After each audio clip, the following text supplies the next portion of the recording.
There we go. Right chat. We will get down to business. Oh, we're gonna need some white. I got some stuff. Huh, yeah. Monument hobby sticker. Sweet. Give that to my kids. Here we go. So I did an order from Monument Hobbies. I got some dark silver. I got some light bronze, which I'm excited about. Got some dark bronze. Also excited about. Got some metallic medium, because I use a lot of metallics. And I got some magnesium, which I'm super amped for. I'm going to be using quite a bit of. And then I still got this white lying around. So lots of stuff there. I've got my colors picked up from the store. Citadel ones, so Iron Warriors. Caliban Green's going to get involved. And then I know these guys are all going to be like bone colored, so I got a Stabby Bone, Ushab T-Bone, Morghast Bone, Inflated One Flesh. So it'll be combo of a lot of this stuff. You can see that I've got dry brushes out. I'm basically going to be going like in laps. Let's see if I can scooch this closer without getting in the way. Yeah, sure, that's all right. I'm going to be going in laps because I got a lot of models. There's like 5 Terminators, 7 Plague Marines, 1 Heroic Dude, 3 vehicles, so like 16 models to get through. And the very first thing, I primed them. Oh! Also, speaking of priming, scooch this a little bit. I used Monument Hobbies primer, and man, that is a thin mist coming out of that spray bottle. You'll see that these guys, all with Chaos Black, and then with a little bit of Monuments Gray, and the gray was just like super fine. I was pretty sloppy with it. I mean, it is what it is. But very pleased with it. I'm very not so pleased that I still didn't manage. I was a little bit too ginger with cleaning up this line, these lines on there. But hey, my first Plague Burst Crawler is played with those lines. This guy can cope with it too. So the very first thing with all of these models, I probably need to clear up a little bit more space. The very first thing I'm going to do is dry brush them with Bold Titanium White. Scooch some stuff back just so I got some outflow here. We'll get to it. So much stuff. Try not to drop things off the back of my desk.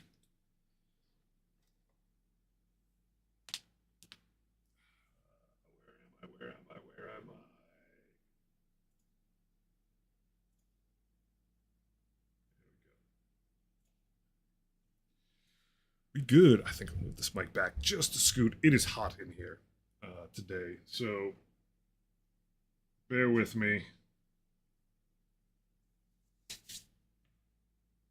I have the air conditioner on in the background, but it's still hot AF.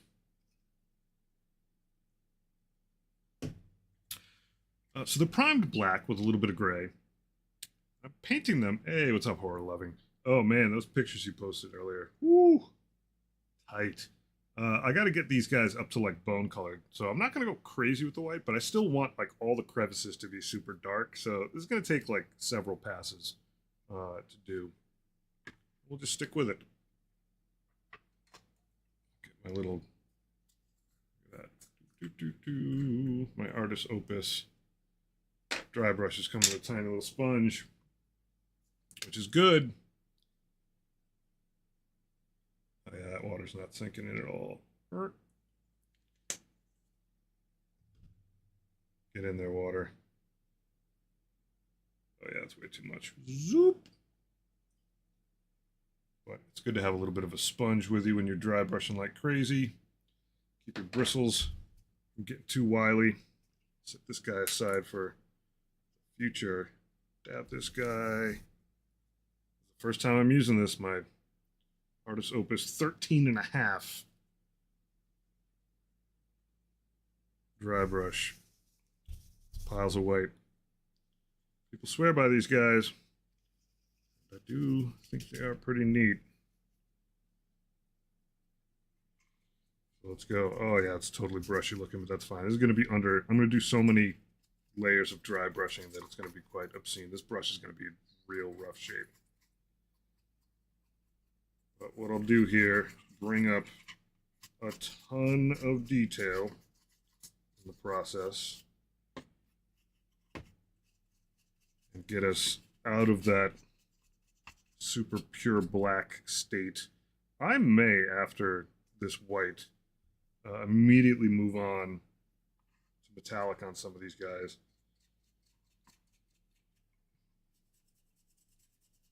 You can see immediately like those little bolts popping up, all this good stuff. I need one smaller already. I think I might have an Artist Opus one already out there. Maybe not.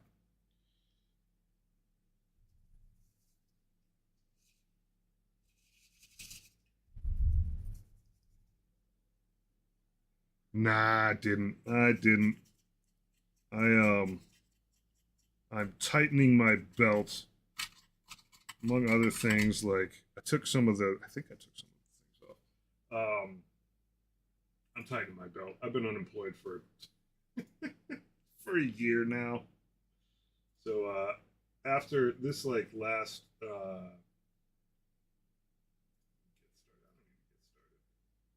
I took down the like, let me send you a I took down a bunch of stuff, even on here.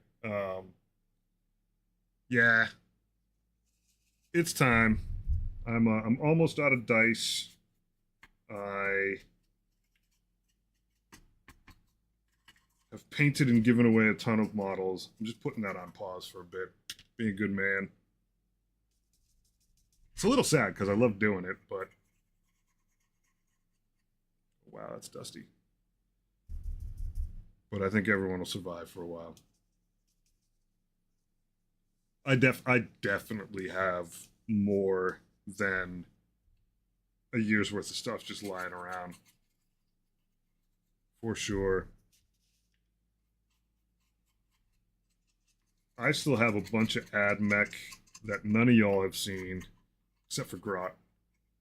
I still have plenty of Chaos Space Marine stuff. Plenty. Oodles of it. There's all the like word bearery screaming guy with book. Hey, what's up, Zacharias? There's all kinds of. I think I still got Legionaries to do. Still got my bag of evil Batmen that I never sorted out.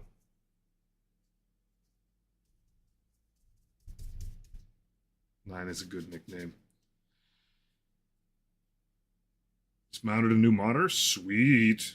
Is it super bendy?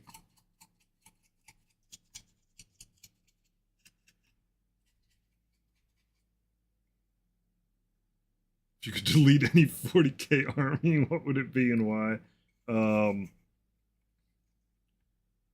That's a good question. I would probably delete.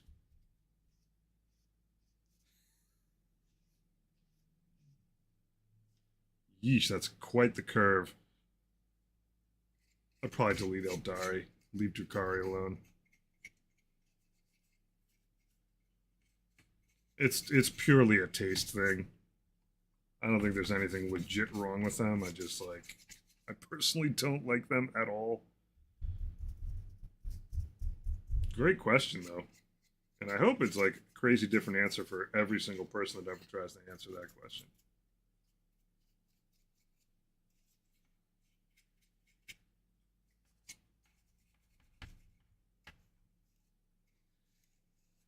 I think for me, I probably would I get joy out of shooting loyalist space marines, but like space elves, I don't think I would.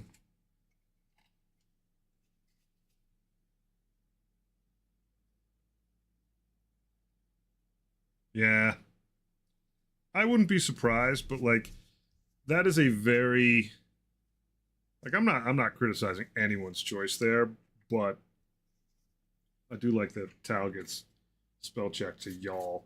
Um, but like there's an ingrained like hate on Tau thing that like carries over even to people that are brand new. And I don't know. I don't dislike them as much as I yeah, and it's kind of wild because like I feel like for the health of the game, like they're mad shooty and it's not fun to get shot at. But to me, like shooting is a super important part of the game, and I think for a large percentage of people, they just want to get in the mix. Um, but like getting shot up, it's pretty cool.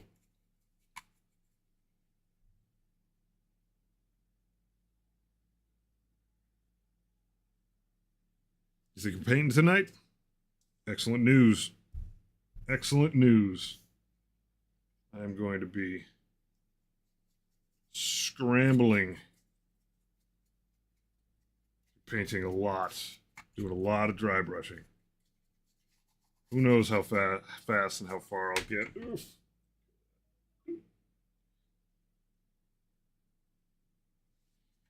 But we shall see.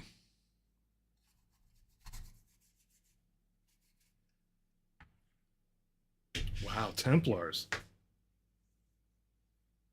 Functionally, honestly, I'd replace Votan, ignoring their probable revamp, only because there just seems to be other armies that generally do what they do, but probably better in the long run.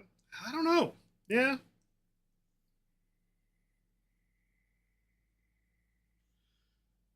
I dry brush white onto black pretty regularly as a first pass. Um, what I'm probably gonna do, what I may do, is actually go metallic next, something like light bronze, and then I'm gonna be going into like Morghast bone territory. So it's gonna be several layers of dry brushing.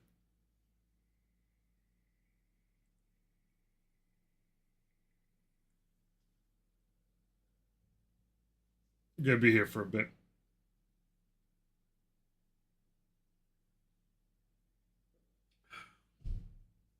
But man, the Monument Hobbies primer, very very impressive.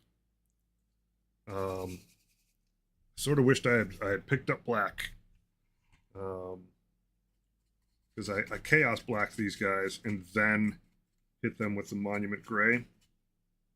Stuff was smooth, super smooth. You could like see the dust, the white paint dust coming off here straight into my lungs. Glorious.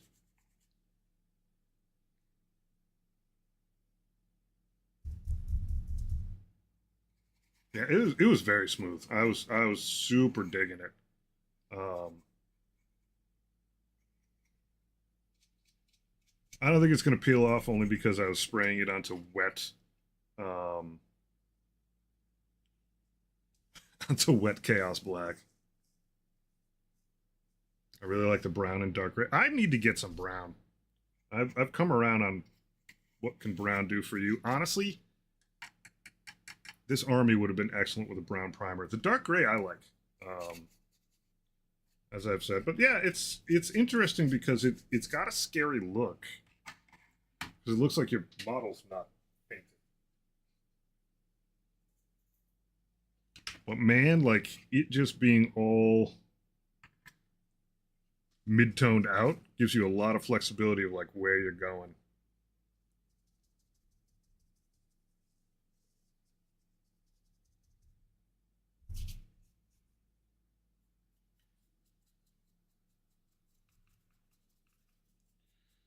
all we're doing here is getting ourselves a decent gradient so that the stuff super recessed stays black. And then bringing up all the textural components. It's fairly, I'm being a little aggressive with this, but like I'm not worried about like filling stuff in and whatever. But it will make it much easier to paint the details on. For Death Guard, I'm going gray. Since airbrush green on top of it, I don't want to fight with the black for saturation. Yeah, I mean, essentially, what I'm doing here is all I'm trying to do is make sure that I keep black all the way underneath on these guys.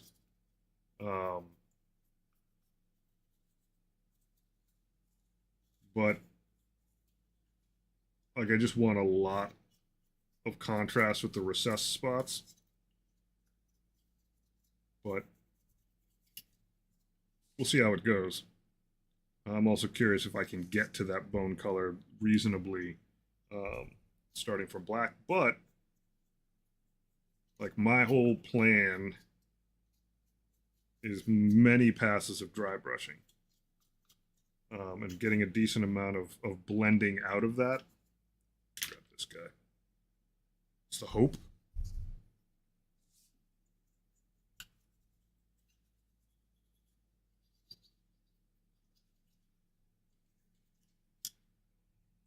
Gotta be careful. Careful, careful.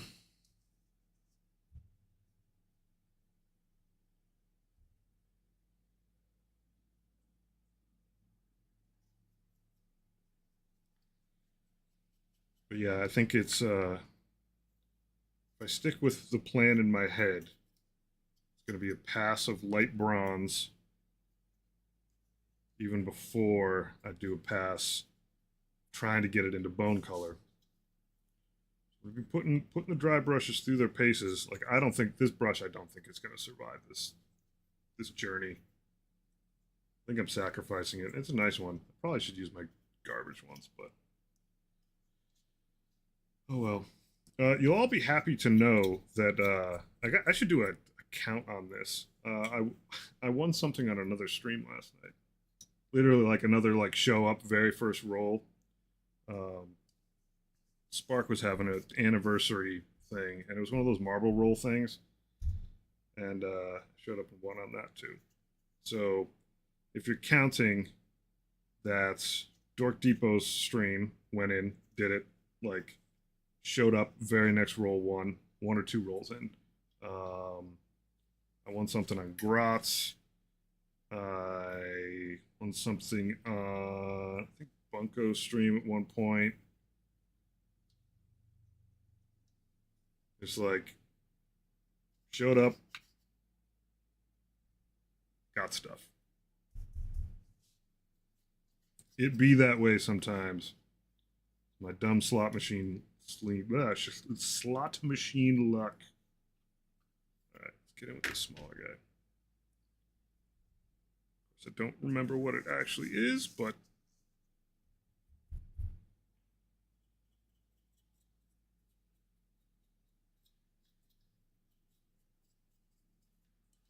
I do love me some slot machines.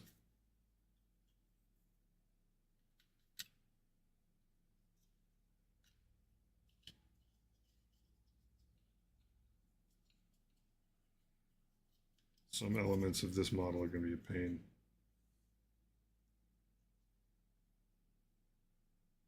Arc Imperium box bid. I don't even know what Arc Imperium is.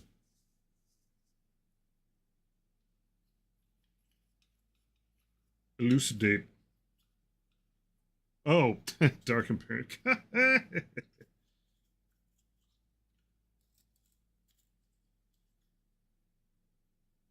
That's too much money.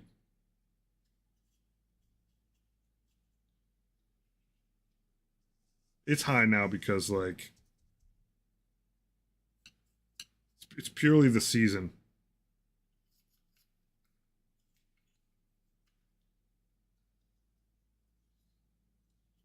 My hope is that a lot of people that are spending a lot of money on Death Guard right now are the people that sold or threw away their armies at the beginning of 10th edition, pouted and ran off.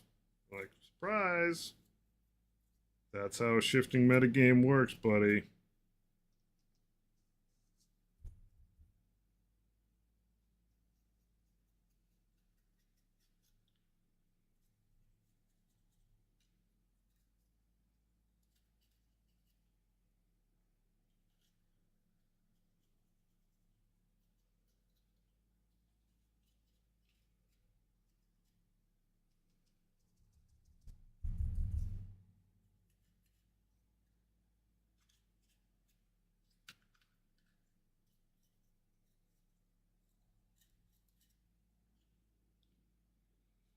Yeah, that's fine. Scoot these guys away to safety. Grab a couple more things to grayscale up.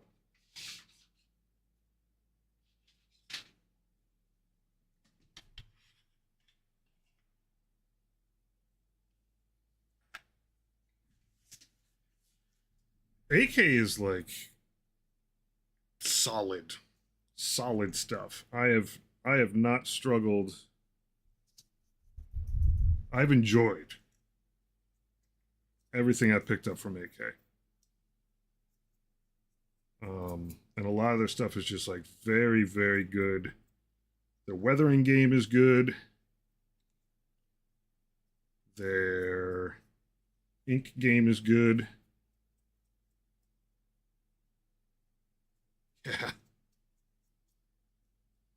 Yeah, it's interesting because a lot of brands they like have one or two products that are like solid. Like I don't poop on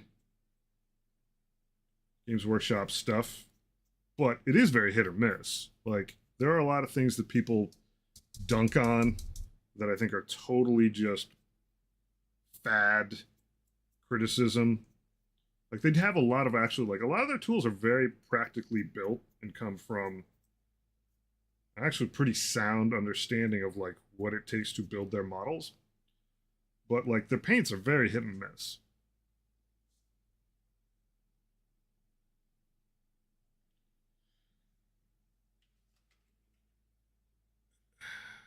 I think these guys I forget sometimes these guys are AK. Also, I got my new plushie showed up. My Nurgling with grenade.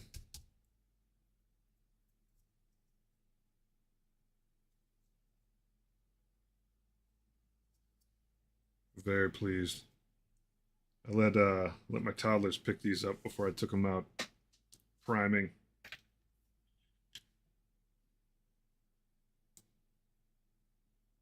Yeah. Viejo is like solid too. Um, they're just I think their lane, for me at least, is stuff that fits into like real world context. Like if I was doing a guard army, like I would have no problem doing the entire thing Viejo. They just have a lot of experience there, so they're good for Death Guard.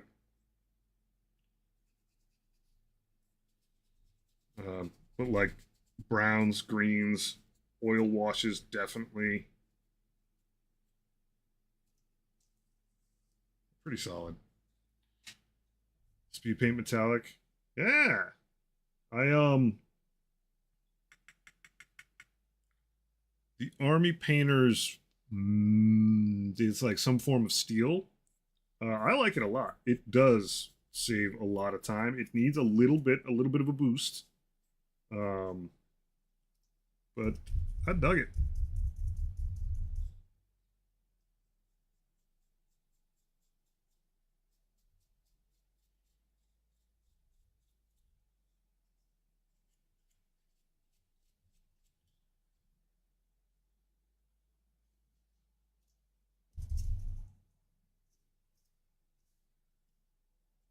I mean, poxwalkers are very forgiving in terms of like wanting to finish quick.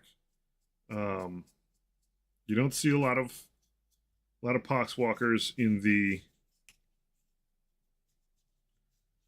awards lineup, but they have enough texture on them where they're very, very conducive to contrast paints, speed paints.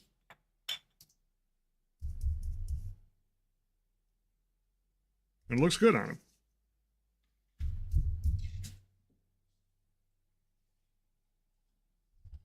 Do I think an oil wash would also work on a Blood Angels Redemptor Dreadnought? I think oil washes are fantastic.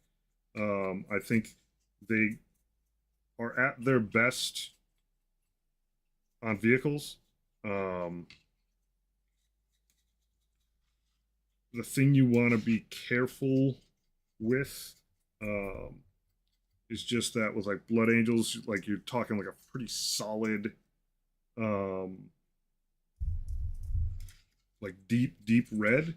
So if you lay it on heavy-handed, meh. But black wash for me, and especially going into like oil washes and stuff, like they just create really good contrast and they bring back up a bunch of details that you kind of lose while you're painting. I love oil washes. You just have to be like a little careful. I find a little more careful with like darker colors, but they're good. They're really solid. Can't have heresy around Tau. They don't care about heresy. Maybe it was not great or good for them, but I no oils are solid. And the reason I say like with stronger colors you gotta be a little careful. It's like you can actually lay it on. Yeah, a grim darky brownish green. Yeah, that'll be solid. It does give a huge opportunity for like adding contrast. Like red oil wash on green orcs is like phenomenal. It's just that the oil washes, they just look different over contrasting colors. Like they are transparent, but I think they just carry a lot more along for the ride than acrylic washes do. But yeah, like I wonder sometimes if I should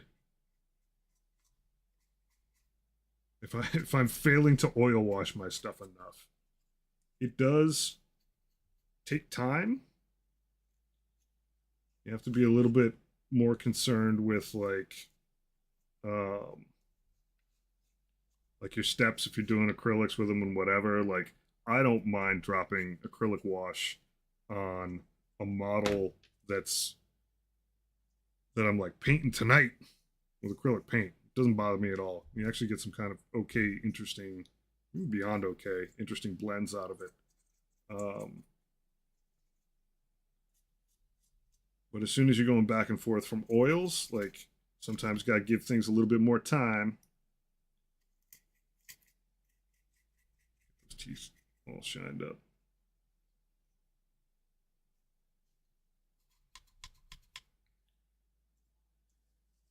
But they're awesome. Like they snake their way so wonderfully into crevices and stuff, and they bring details out. And their ability to contrast with other colors, pretty solid.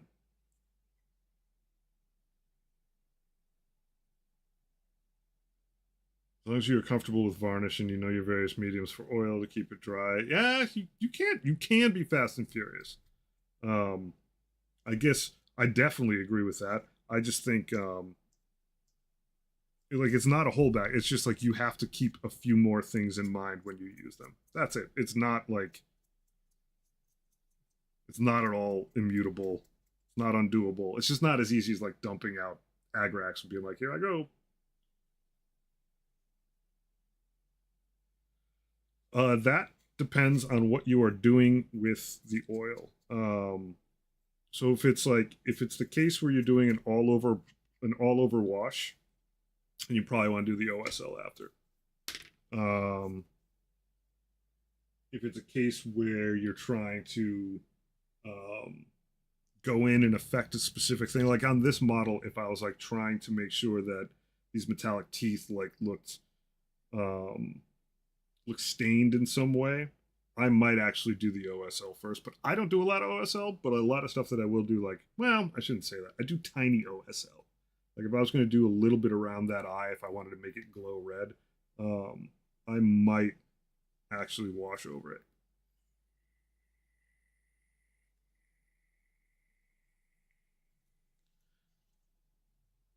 I love this model.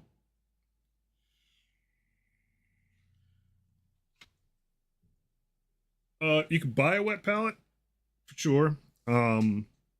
Frankly, to me, the easiest way to make a wet palette is like a piece of cardboard, a few paper towels, and a piece of kitchen parchment. But like, I use a bought one. Um, and obviously, like if you have a tray to put that pile of glop in, you do. But like you just need something absorbent that'll hold water long, and then like kitchen parchment is fine as far as that top layer. Um, yeah, baking paper parchment. Yep, some wet towels underneath and a plastic box. Yeah, it will get moldy. Um, so like you could save the box, but every once in a while, like you want to chuck the bottom most step. I mean, I'd put isopropyl in, but like right now, I'm not going to open it right now. There's a bunch of stuff on it, but like my sponges last a lot longer than they used to. Ammonia will certainly do it. Isopropyl will clean it, but if you're working with like if your bottom layer is something like cardboard, um, then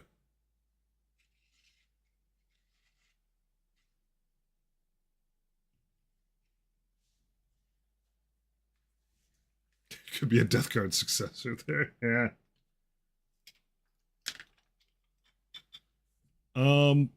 My rule of thumb is that I don't see anything really sloshing around.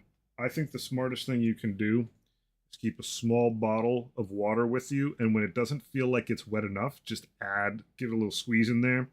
I do that routinely. I'll just have mine sitting over here, and I'll like turn the cameras on to stream, and I'll open the thing up, and I'll be like, "Meh, doesn't seem damp enough." Um, there are people that absolutely will take like the sponge and make sure that it's swimming in there. Um, I don't think that's necessary. I think that like ends up thinning your paints a little bit inadvertently. You want to be kind of deliberate with that. You want it to be wet enough so that whatever parchment type paper you're putting over the top to it like sticks to it nicely just from that like pressure of how much water there is. And often like you'll crack the thing open the next day and you'll see that some of the paper is a little bit dry, then you know your dry brush is a little too dry.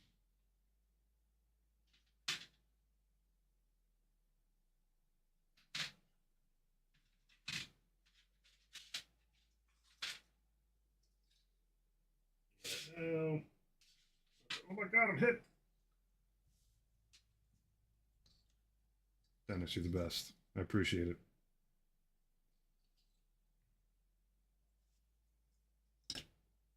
Oh, again, I'm hit. Next time.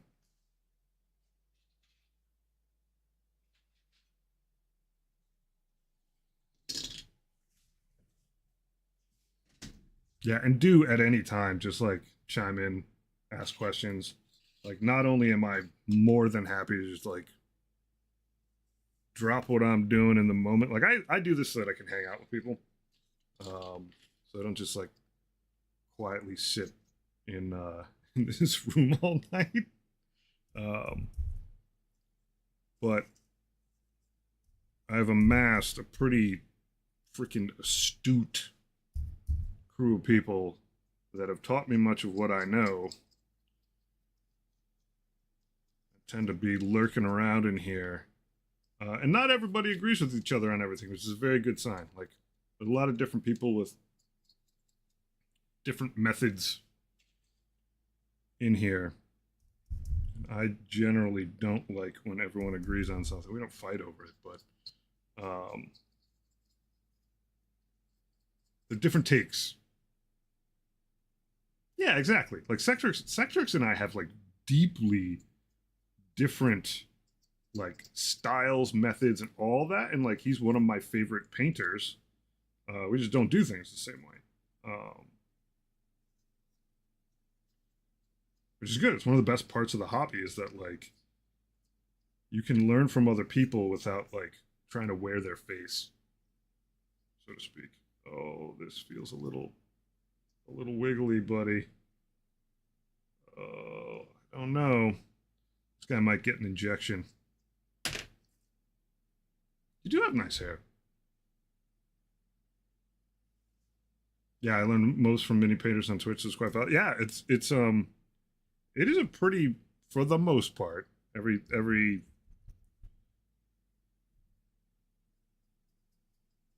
different discipline has good and bad eggs, but for the most part, like amazingly um, generous community. That's because Death Guard painters are the smartest, most handsome people out there. Um, no, I think Death Guard is a pretty like low ego crew for the most part.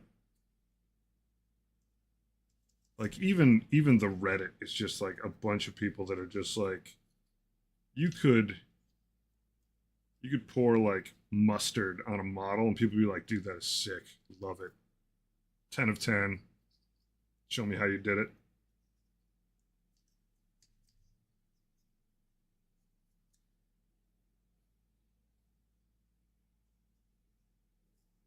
It's a good crew. All right. So that arm, not bad. That arm, oh yeah, that arm is that arm is jacked. I'm actually gonna while I'm here. So somehow along the way, this arm got separated a little bit. Guy's got like my scoliosis shoulder. I'm just gonna put a little putty in there. Just hope that it makes this guy's shoulder a little happier. Because it's got a little wobble to it.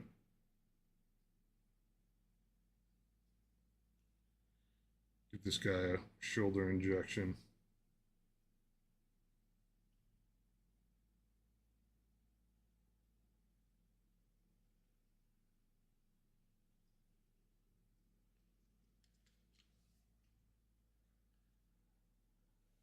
But also, I mean, if you are, I don't know how new to this you are. I haven't been around that long. I'm like 2 years in. Um, right in this very moment, I would imagine there's quite a few people painting Death Guard. Quite popular in this moment. They've got a good codex. Oh, don't get stuck in there. Had a big box come out. Right, just sit there and chill out and dry, buddy. Yeah, I may be a little biased, but Death Guard folk tend to be pretty good folk.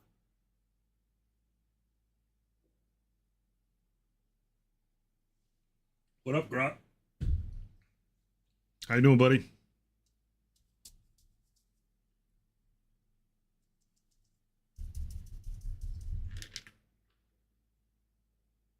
A little biased. I am. It's my favorite term for when I'm clearly heavily biased. That's the new guy. That's your boy. Big sword. Big stinky. With a huge freaking backpack on. Dude, mine's relatively shallow. 45 degrees is wild, man. That's some like crazy next level stuff. But it took a while for me to get used to. Like my monitor is just like double wide. Like it's essentially like, you know, rather than having two monitors next to each other, you just got one, and it's easier to drag stuff around and all that.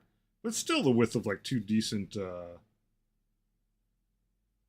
sized monitors. It took me a while to get used to, but like 45 degrees, man, that's crazy, crazy town.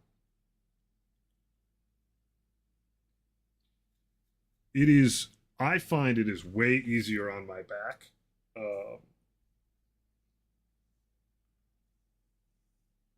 Like 5 minis, I think.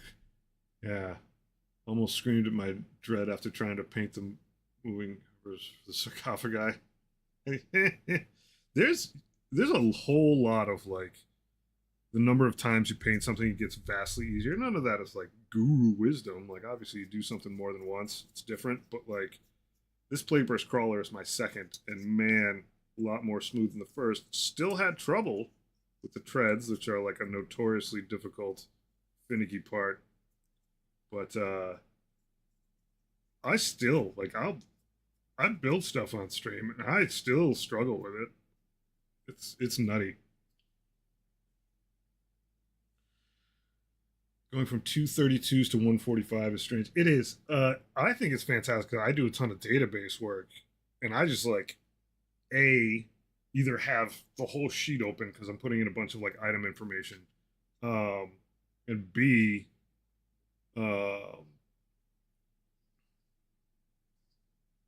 I'm not too worried about the plate burst crawler going up a bunch of points. The thing is an absolute animal.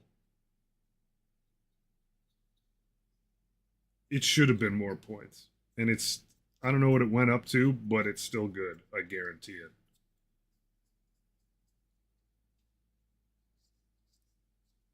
It literally can blind fire and pass out mortals to things that are near what gets hit. It is like a monumental threat. And it's swingier now. Because you can't hit on anything better than fours with it. But yeesh. Oh no, absolutely. And that was like, I don't know. That was a little goony.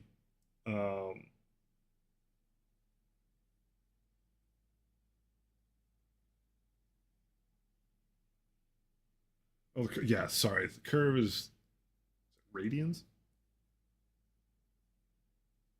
But like triple plate burst crawler and Morty was like kind of silly. Like it was neat and I appreciated it, but like it was a little silly.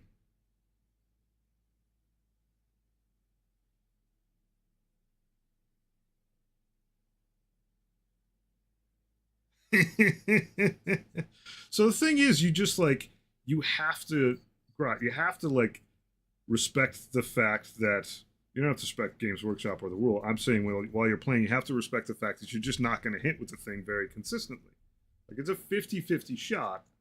Um, but at least now its efficacy is based on, which it should be, because your mortars you're shelling with is that if someone's hiding somewhere and piling up their whole army, you're making them pay for it. If you run the math on it and there's nobody within whatever it is, like 3 inches of it, the efficacy goes way down. But if you're some filthy Leagues of Votan guy, and you're just gonna like sit in a trench somewhere, then I'm gonna shell you.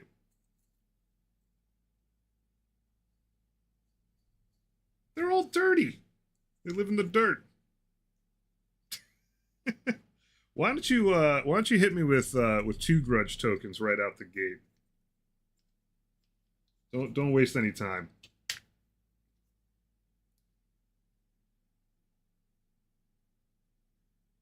I'm gonna catch these short hands.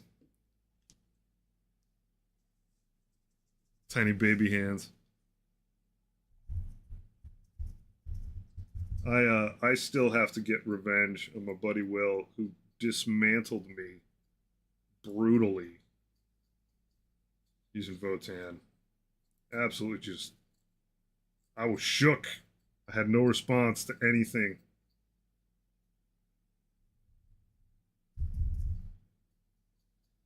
Gotta get a little more on here.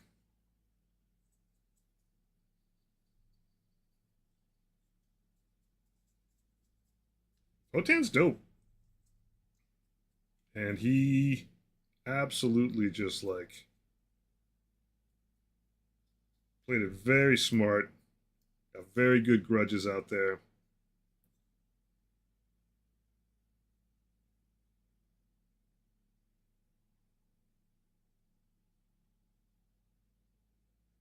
I want to stomp on them. They are dope. No, but he lit me up. He like he goaded me in. This is with Chaos Space Marines though. It wasn't with my Death Guard.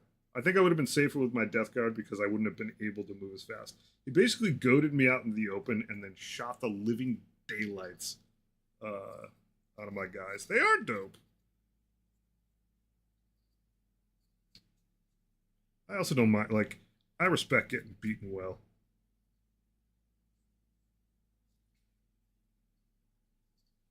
But I got schooled, man. And yes, but they still will be dope when I trudge forward, um, and finally get my revenge.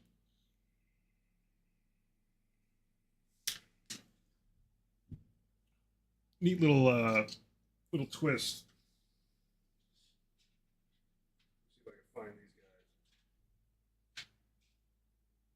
guys. Yeah, my 4 year old was like, I haven't seen it yet. I'll pop it in a second. She was like, "This is the son and this is the dad." So like Space Marine to Terminator, and she was like, "This is the son, this is the dad." I thought it was very cute, and it's true. There's like a little baby version, and a grown up version.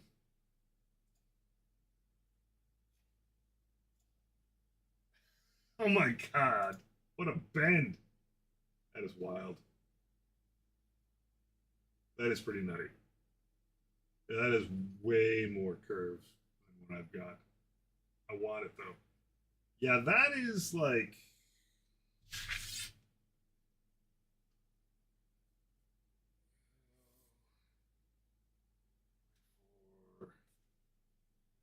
I think I'm on like a 34-inch monitor, but nowhere near as bendy.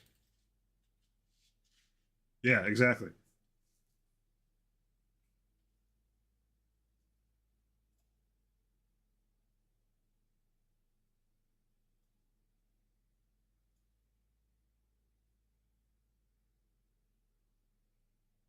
Secret codes on there.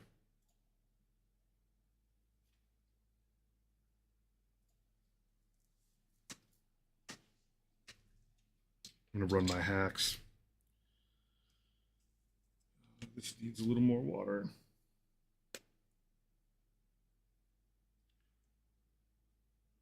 But they fight well. They have they definitely have some BS going on that is very dwarfy, and I appreciated that.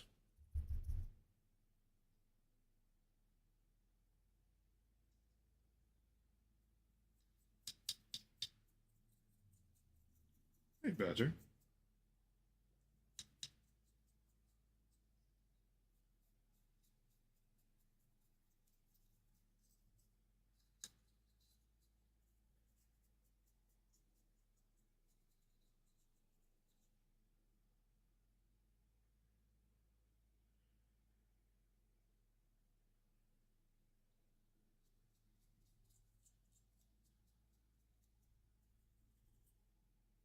This is definitely thinned out a little too much.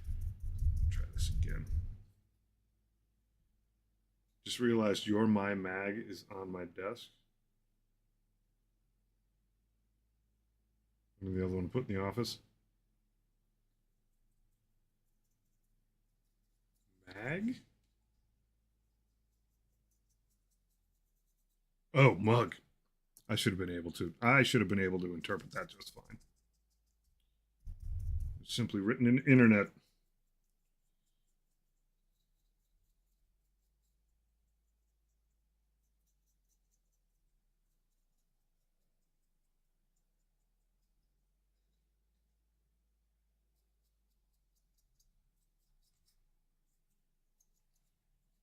There goes my next game. What? What do you mean?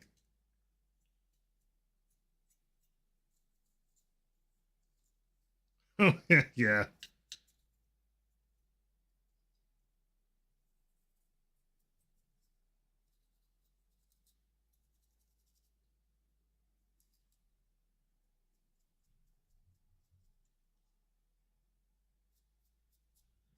That guy's good.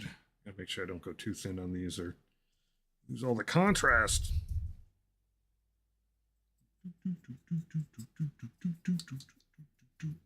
Straight up Bugman. It was pretty cool with these guys because like there's enough variance in sculpts. Not a ton, mind you. My contrast. That like giving this guy a different head was sweet. I'm not sure if he's armed the same way or not, but like I'm pretty confident that I'm mixing it up enough where I've got several different Dennis.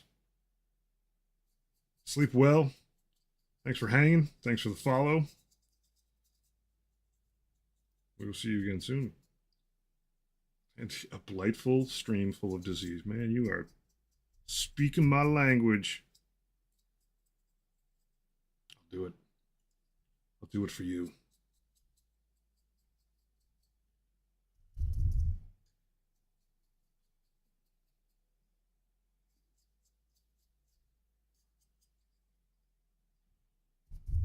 I have one army written up on paper.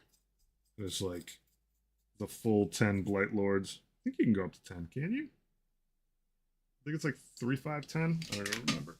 Maybe I got to go with 2 sets, but just like putting together mobs. I don't know about that. Let's see. I think Blight Lords might actually be not what I'm describing. No, it's 10. Death Shroud is... Yeah, Death Shroud's up to 5 or 6. When I have one army I'm cooking up, that's just going to be like max size units, absolute units. Go with like the full sized Plague Marine units. Just make absolute thick crews, war bands unto themselves, roving around the table. Oof. Careful. Careful.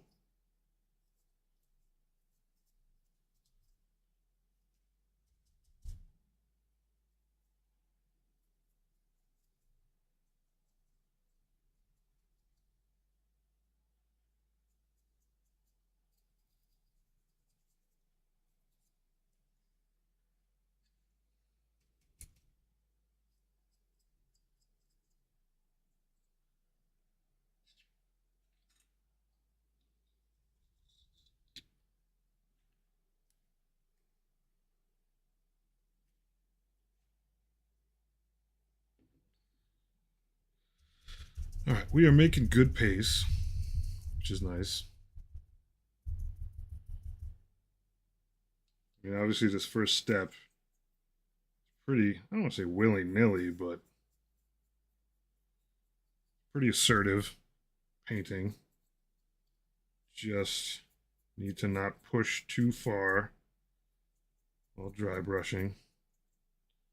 The main thing we're doing here is just bringing out some contrast on stuff. Yeah, I gotta go apply primer. Good luck, Godspeed. Don't breathe too deep.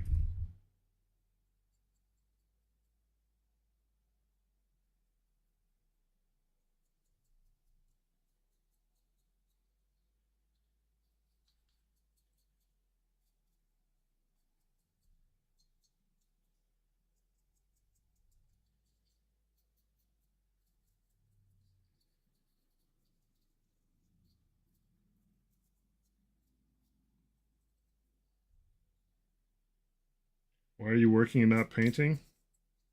I don't know, probably because you're under a lot of pressure to get stuff done. But you should relax a bit and paint. You seem a very diligent type, so I'm not surprised. But you should chill out and paint for a bit.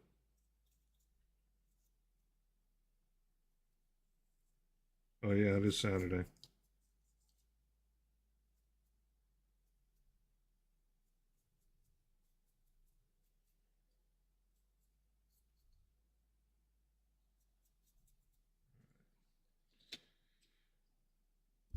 Huzzah!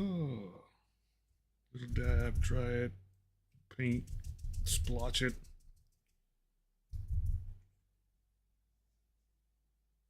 Yeah, breeze.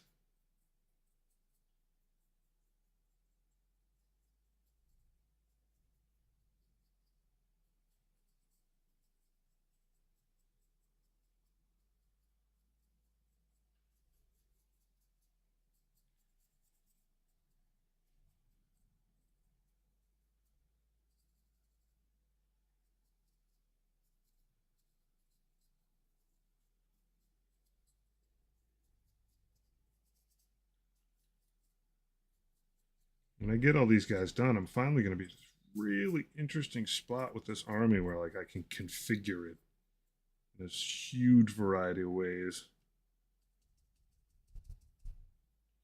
It'll be, I don't know, a little sad making. There's still a few models that I need for this army, but like for the most part, short of the medic, Death Guard specific stuff, be pretty close to done with.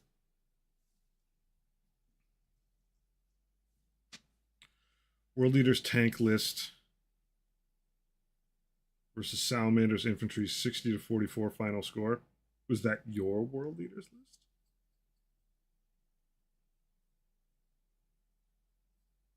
Are you chalking up a win this day?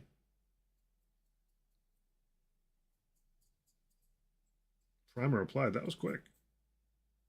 I suppose if you're doing it right, it shouldn't take too long. No loss. World Leaders tank list. Yeah, I still haven't even glanced at their codex.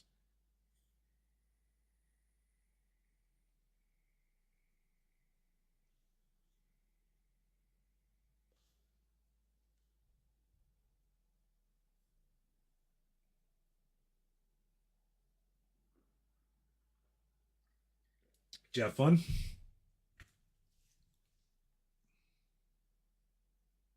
I just missed a spot. Sweet. It happens. I mean, in fact, one of my Light Lords that I already had cooked up lost a pauldron bit, and some models I just straight up do brush on primer for. But like having one little bottle of this stuff lying around is really nice. Just like the little tiny things, or if you forgot a spot, you just like beep, beep, beep, beep, without having to spray the whole model. It sounds like a fun matchup.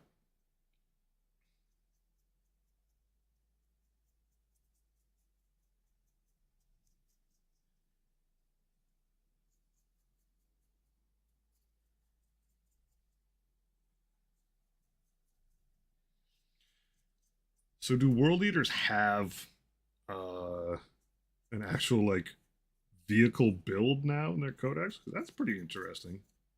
I know a lot of people just want to like charge turn one, and that's the only thing that will satisfy them. But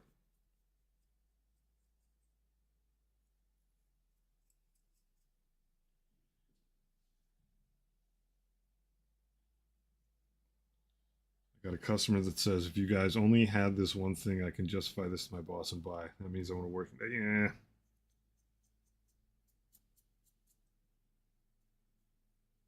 It doth never end.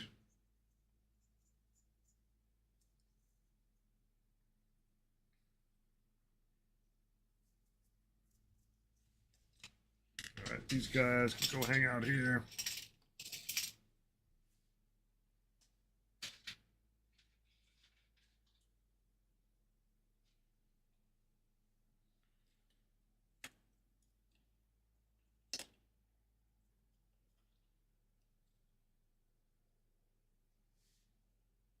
Actually charged a unit of cursors into his corn berserkers on turn one. 5 models killed 5 before being wiped out. Hey man, you bloodied the nose.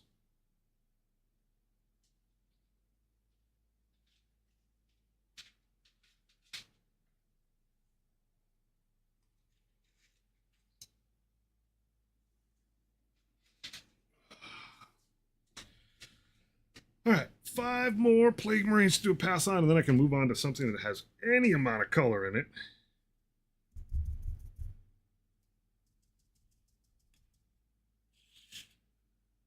It is such a genuinely good game in terms of having a story to tell. That's one thing that, like, I mean, obviously, if you're just like super interested in any game, anything's fun. Sure, why not? But like, there is so very much combat narrative that comes out, and like, as long as the rules are in a spot where your faction plays like they read in the books, it's going to naturally like tell some pretty decent tales. I think they need to improve player choice and flavor and list building. It is, as someone who has not been around for a long time, like I personally think there's a pretty hefty amount of um,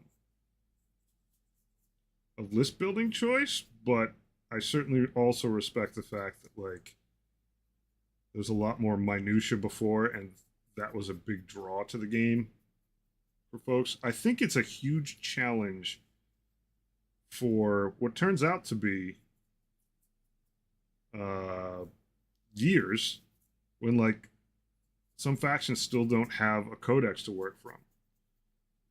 But when they do nail it, like when you read 6 detachments and each one of them you're like and like not everyone's gonna play them all, and I think unfortunately like so many people rely, I shouldn't say that, I'm gonna take back what I was about to say. I don't think it's actually true. The number of people that play Warhammer is not represented by the people that talk about it online, but I think there are more builds in regular play than often get used because people over trust the internet telling them what they should and shouldn't do. I think there's a lot more interesting builds.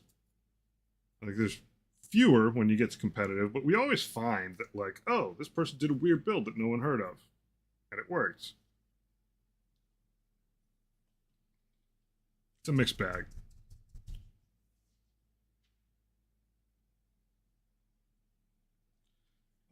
I think if one faction should have black hole grenades, it should be Votan. Uh, I am blaming Games Workshop on this, but it's extremely hard to judge Votan because they have so little to work with in terms of like actual models that like they just need to come out with way more models so that they have full armies so they can have enough differentiation and make them story rich. Like I appreciate how they play, but like they should have black hole grenades. Now, should they be as OP as they are in a book? No. Should they be awesome? Yes.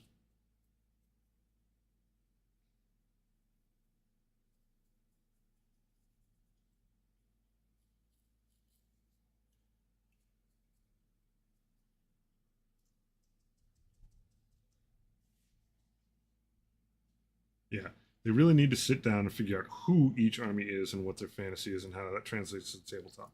I think that is the main reason why the Death Guard Codex got received very well, is it feels very Death Guard. It absolutely does. Um, all of the chatter around losing disgustingly resilient as it was in ninth was like, oh, they're not going to be Death Guard anymore, and that was not true. But even at the time, what Games Workshop did not do, I don't think disgustingly resilient was a wise way to model Death Guard as a rule. And I think that's why they backed away from it. But they didn't backfill it like Death Guard basically were just like, hey, we're not really tough anymore, and like that's terrible. Now they're pretty tough. Feels good. Um, I was a little disappointed when they got some speed back.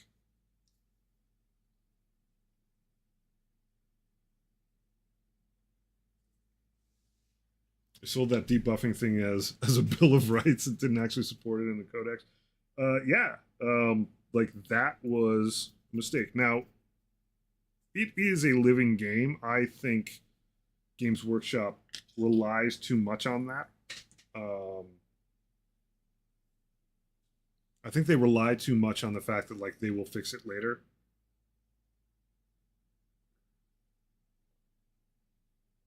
But like I don't envy anyone trying to balance this game as a professional game designer. I say it every time, but like there are just some decisions that they make, not necessarily the ones about individual factions or whatever. Like those are hit or miss no matter what. But I agree with you 100%, Taxi. That what they need to do is figure out what this army is supposed to be like and how it translates to the game, and just lean in on that.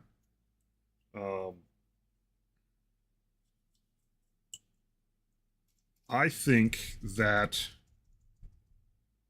when they get that right, people really, really appreciate it and like playing their army. I think at times Games Workshop loses sight of the fact that the reason I play Death Guard is because I like Death Guard. And I just want them to feel close enough. I want them to feel like they are tough, slow, uncaring, deliberate dudes.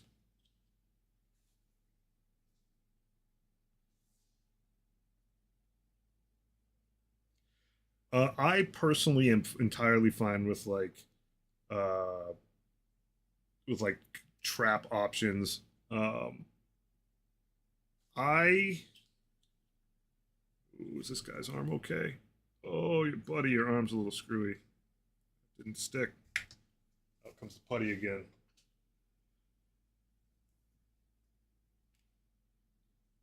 I found it. I don't think I would enjoy the amount of variance that was in ninth. I came in right at the end of ninth, and the idea of like, and it's just preference. It's just preference. I'm not saying it's like good or bad design, but the idea of like, I spend 5 extra points, and this jabroni in this unit has, um, you know, this slightly different or dramatically different weapon. Like that was too much. Um, for me. Like, as far as list building goes, I'm gonna say it was a bridge too far, but it was a lot. Um, it was a lot to handle. I feel like there could be more space for variance on important characters. I don't quite know how to model it.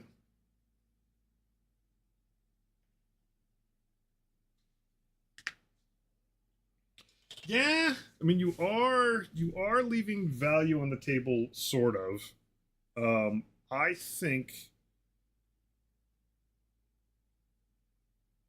here's one thing that a lot of people I don't think chime in about though. Like it's like, oh, take the best thing, and my issue is that it's because it is too clear often what the best thing is.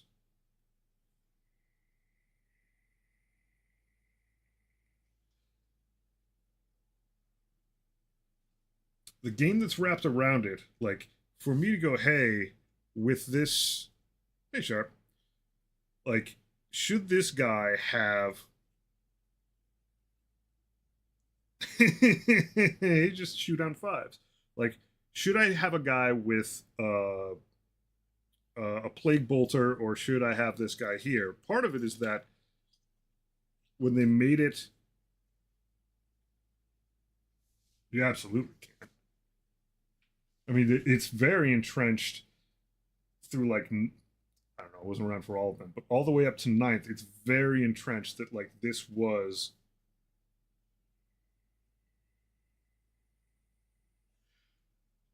you'd have to do some things like changing what Melta means, which technically speaking is true of like the difference between ninth and 10th. Like they went into all the keyworded stuff and it's somewhat different. I'm not saying it's purely, all I'm getting at is that like they they flat costed all the build outs and then kind of left it that way. Those are gigantified on this other screen.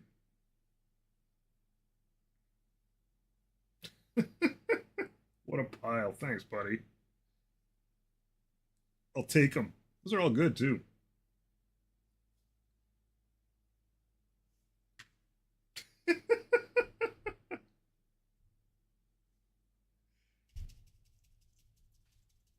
Sectrix is pleased.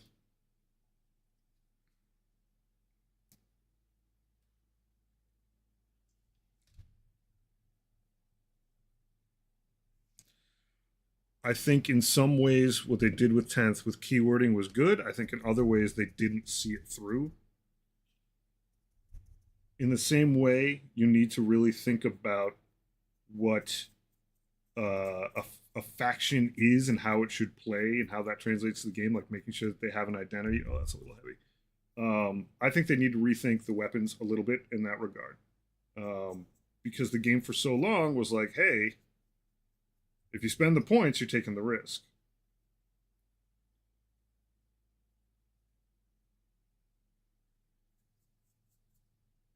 Right, I agree with you. What I'm saying is that that's because there is no.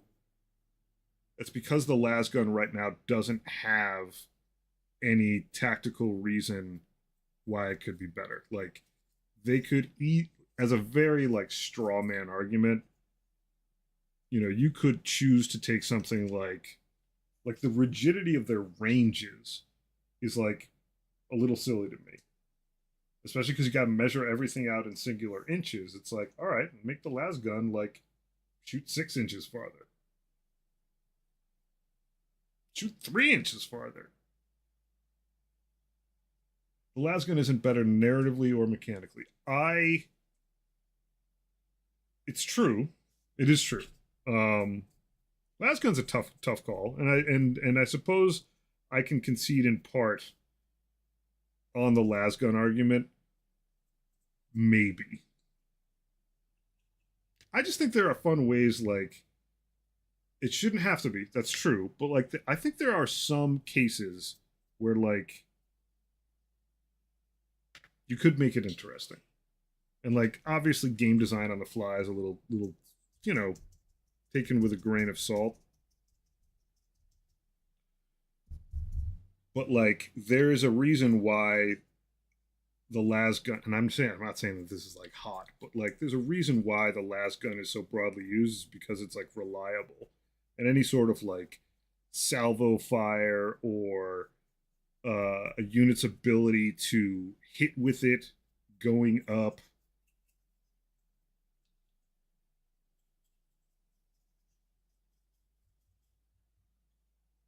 Yeah, no, it's true. So what I'm getting at is that make sure that something didn't just click on here in a bad way. Feeling around for loose teeth. Um, I don't think when they took out the weapon choices, they backfilled it with anything to make it as interesting and points wise as like sound. I think that they wanted to simplify things, and I think that they simplified things and didn't adjust the rest of the game around it to not penalize stuff.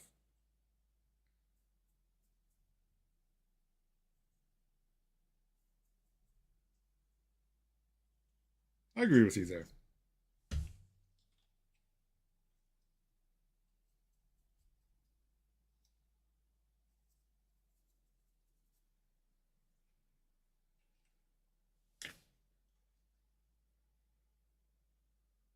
I personally think that like they kind of I think some people there know how to crunch numbers. I think there's an amazing amount of infighting over there because a lot of the things that they do are like 70% of the way there. A lot of what they do is like 70% of the way there. Like the keywording that they did was interesting, and it does make some stuff easier to remember. It makes some stuff easier to arbitrate. Um, but then they ended up with like lethal hits and sustained hits being profoundly like plastered all over the place, and several rules that like, oh yeah, absolutely, I'll check out that terrain. I'll drive that tanka. Oh snap! Oh, there's some more pictures in here. I didn't realize how much is back here. Oh, you gonna check it out. I'm not gonna lose this topic. Don't worry. It's your boy. That is a great shot. I have to get one of these things. I have to get like three of them. Look at that. Look at that beast.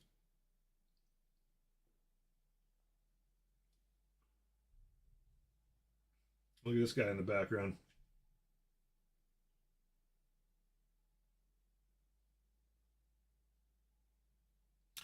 Badger, I think you're 100% correct. I think they have a lot of insulated talk about it and a lot of internal design debate over things, and not a lot of external testing. So good.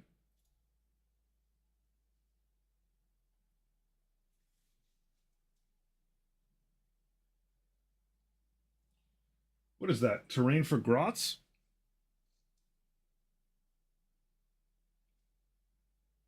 That's pretty dope stuff. Let's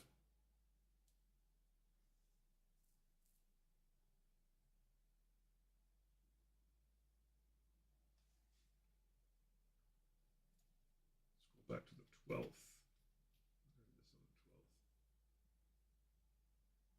It's gonna be loud. I did watch this offline at one point. I haven't played this game in ages.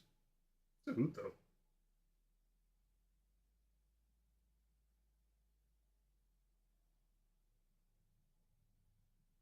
You're just absolutely murking people. Go Team Blue.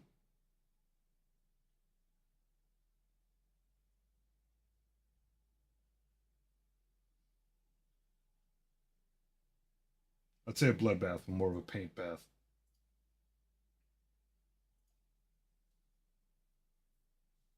6 millimeter terrain for a robot game.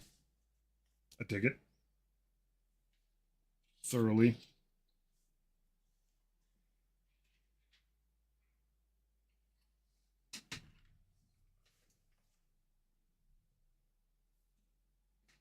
What are you going to show off, Moth? What do you got? You were in the zone.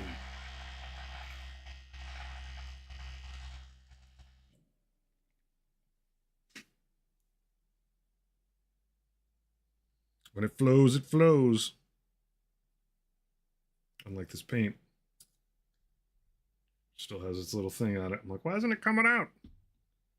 Because you're a bum.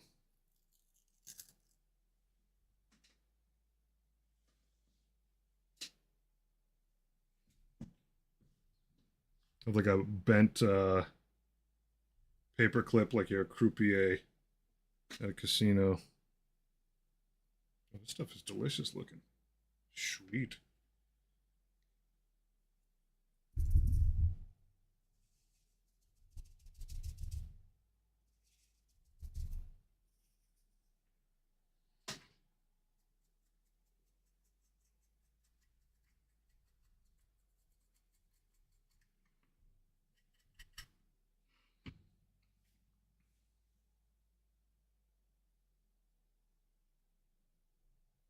Hope you don't mind if things flow, but Read your postcards to my grandmother, and she said that's sweet. Well, that's supposed to be a heartfelt postcard. I'm glad you liked it. I think you're the only person who's actually asked for a postcard. I figure, and all true words, but you know,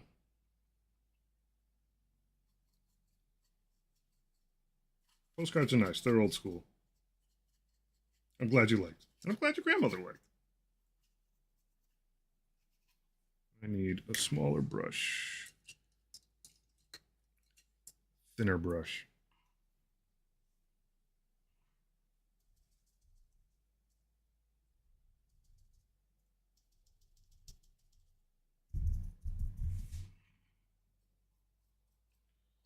Get sort of a baseline brushed metally look.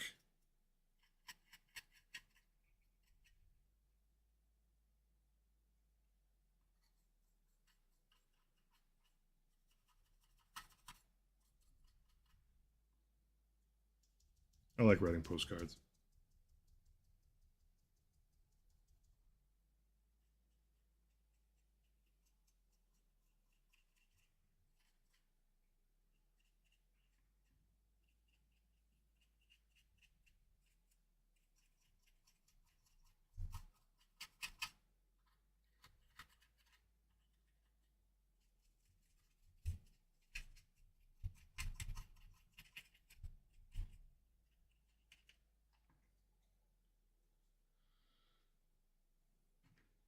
I have an exciting mini I've been working on.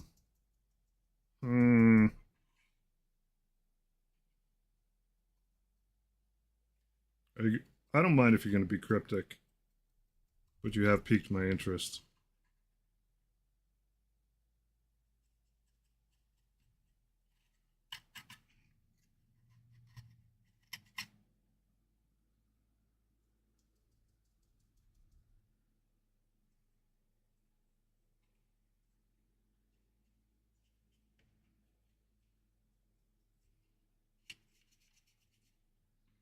Can't give any hints to spoil the dumb caption I'll post with it. Okay, nah, I dig it. I dig it, man. You gotta do it that way. I'm with you. I'll wait. Spend half of my day telling my children they need to learn to be patient.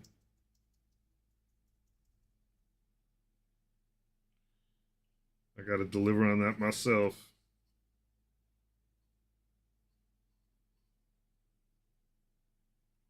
I feel you, buddy. I was in that spot. I feel you.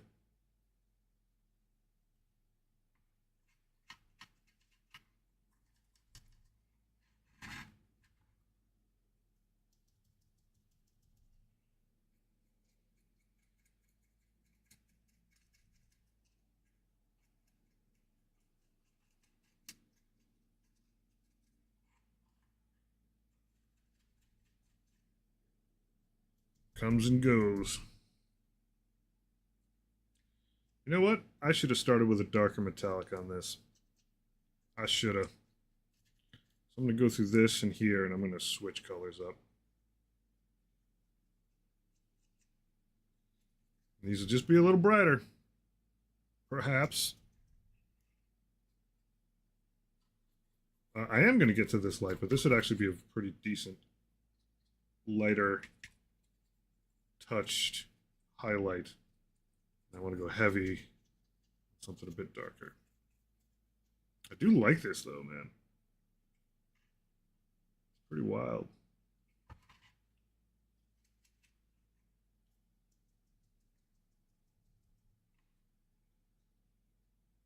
I'm going to try Max Slesium. I also have dark bronze, so I might go with a mixture of the two of them, or just do them in separate passes. So one of the things that I want to do is see what I can get away with in terms of like different passes, different pressure with different metallics. And so I think I'm going to put them next to each other and see how they look. But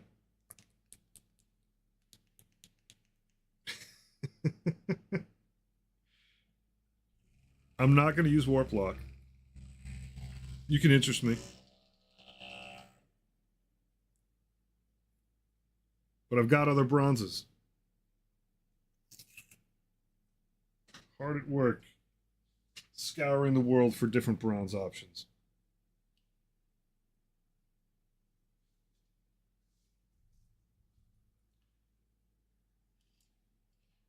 That right there. Before I knock it over. Once again, these tiny hands. When the tinny tin hits just right. Oh yeah. Oh, this stuff is gross. I like it. Tinny tin and bronzy bronze.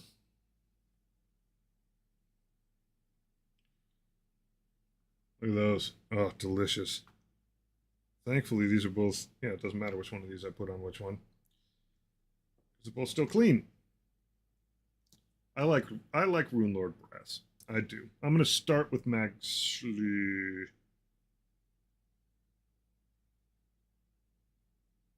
gonna leave dark bronze out of the equation.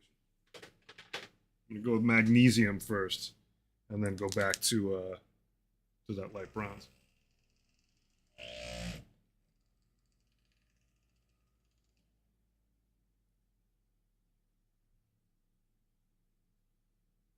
Oh, magnesium's delicious. Delicious.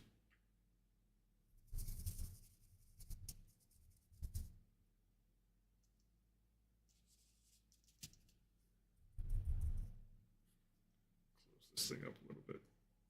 Runelord brass is really good.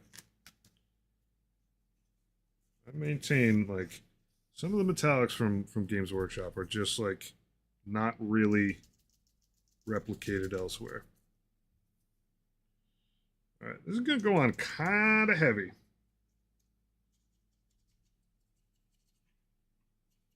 This is magnesium. Now, over here, it's going on over what I just did, but that's not going to give an exactly precise look at it.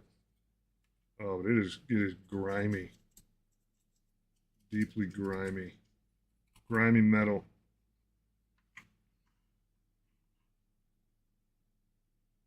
Yeah, I dig it.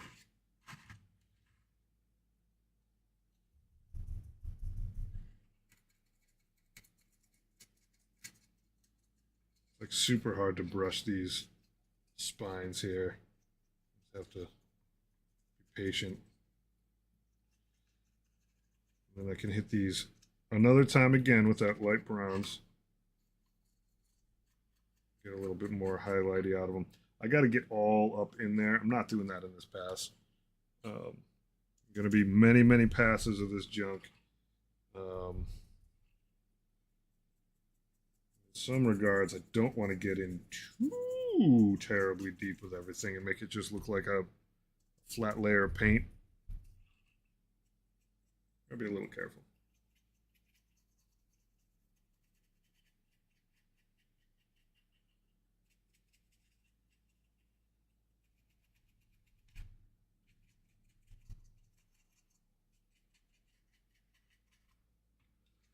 Very, very interesting magnesium, especially over this other light bronze.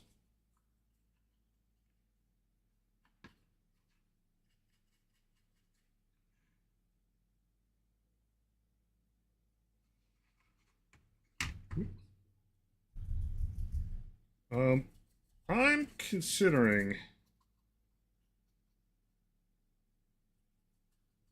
I'm basically going like back and forth between the two of them. What I'm looking at right now is I know this stuff's all going to be metallic um, in these spots.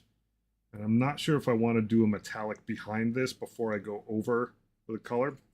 So most of what I'm doing right now here is like, it's easy on this model. It's a known. This minute I'm checking out what this metallic looks like. I may go metallic first and then do something bony over it. But I don't think I'm going to do that. I may. But on this guy, it's like, at least I've got room to to just check out what these look like. And I know this whole chunk in here is going to be metallicized, and I know the entirety of these is what these is. So it's a shot at being able to see what new paints look.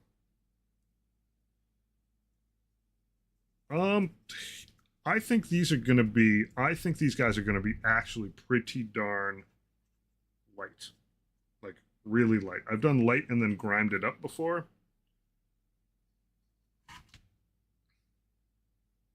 I think these are going to be pretty darn light. I'm not looking to gross them up a ton. I don't know if these guys will be like my executive Death Guard, but a little something more like that.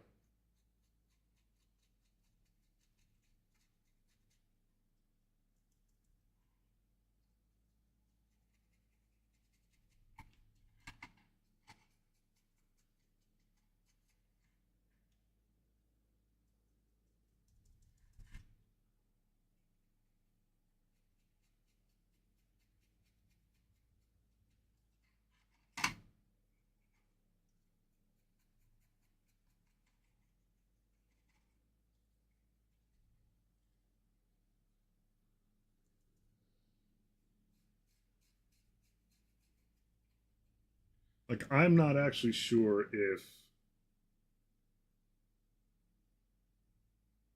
this Morghast bone, it might actually be too dark.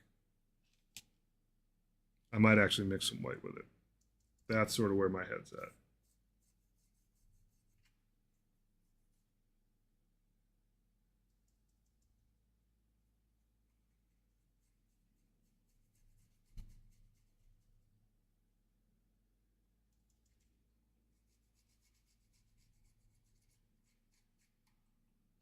A Legionnaires box and use them to fill out special weapons for Death Guard. Maybe paint them in a CSM Warband that jams on Nurgle. Yeah, I mean it's a huge deal. To do like some crossover, because it's not really crossover with Chaos Space Marines and factional stuff. I mean, the entire Black Legion 2 or 3 books is from the perspective of a Thousand Sons dude who's in the Black Legion. I think it's 100% a solid way to go.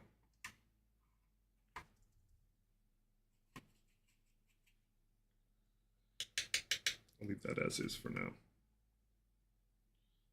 So it's certainly interesting looking. A couple different dry brushes of metallic on the like absolutely metallic parts of this. I probably gonna need to bite the bullet. I also like the term jams on Nurgle. That's what I do. I jam on Nurgle. I like the idea of I gotta experiment again. Face plate this time. I'm gonna go around, just hit this stuff metallic around all this, and then I'm gonna try to see what I can get away with inside here. With some Bony Maroney stuff.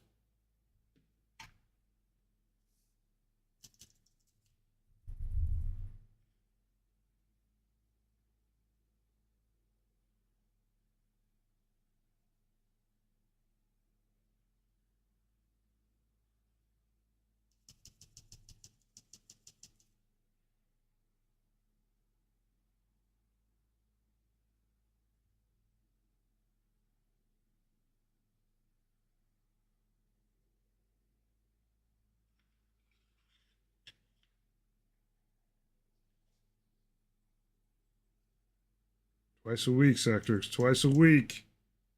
It's actually kind of neat having something that's on a schedule over there.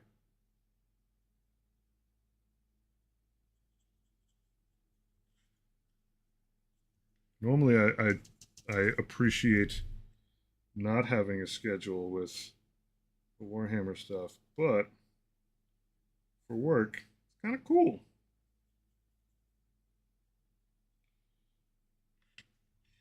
And it also promotes getting crap done. It's booked in. You want to have stuff that you can show off.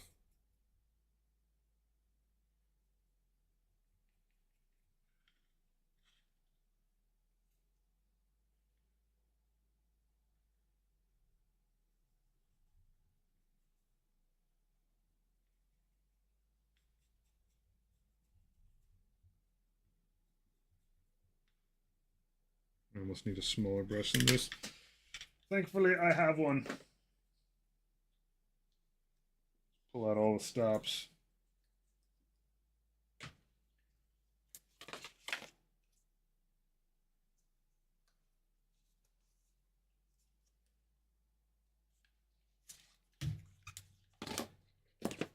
Yeah, I mean, Will and I basically finish Monday and Thursday with a stream. And like, it's just a general sort of like progress report of what we've done, you know, making sure that there's enough stuff that has seen tangible progress in the intervening time. It's pretty good. And we also like eat up. Like, it's a legit meeting. Like, that is where we just straight out discuss like estimates on things, deciding what's next, all that jazz. And so having that meeting to do double duty, he said duty, means we get a little bit of like marketing heat.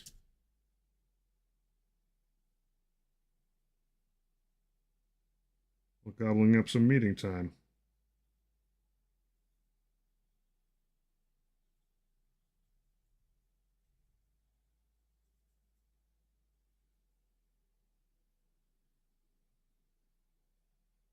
And being consistent about it turns it into more like a TV show than a random chance thing.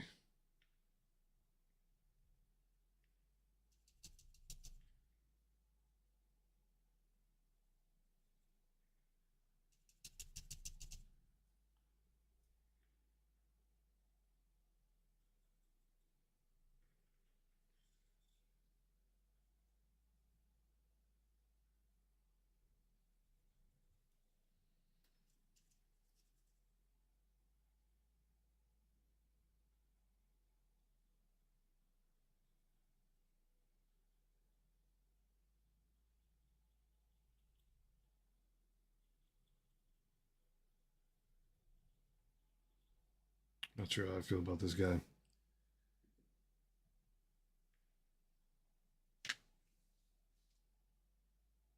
No, no, this is just procryl magnesium.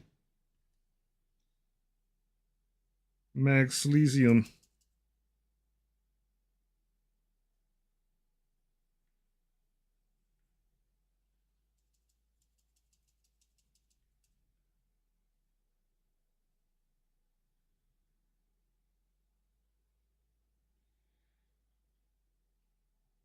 Yeah, meetings are a mixed bag. We don't actually have a lot of meetings. Like, there's no special meeting where we're not online. Like, we have a stand up ish. It's not even really a stand up in the morning. It's more like, hey, good morning. Um, it's yeah. I mean, is that a little better? That's very very.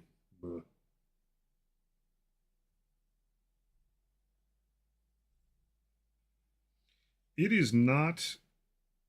I think the particles in it are significantly smaller than what you get in a Citadel paint. It is like pretty solid, like baseline color though. Stand up is hopefully a very short meeting where in a round everyone, it's like a restaurant stand up really, and I think that's where they got it from. It's just like before the shift, everyone goes like, "Hey, this is what I'm working on. This is what's blocking me,"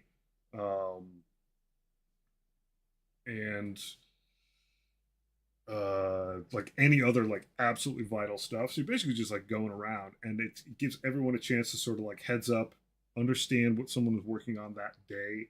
Um, if you're big enough to need a producer to unblock stuff, yeah. But it's like it serves the same functional purpose as like in a restaurant. You just have everybody line up and go like, all right, yeah, it's pretty sad because in a lot of cases, like going into a shift with a bunch of people and not knowing that there's any steaks in the fridge, like it's just like what?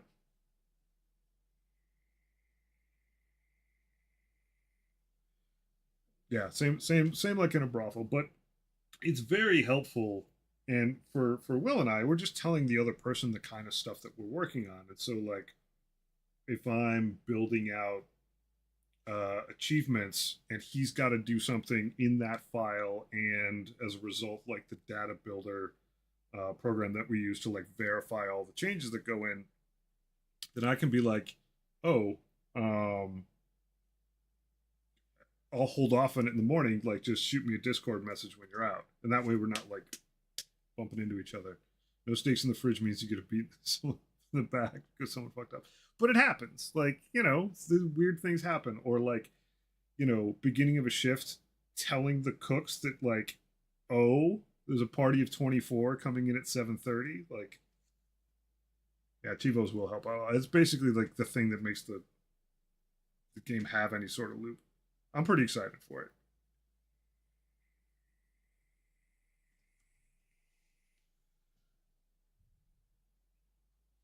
I'm gonna do a little cross marketing as I sometimes do. Zoop. You never know who you're gonna catch in these things. Bam! Oh, that's the game I'm working on.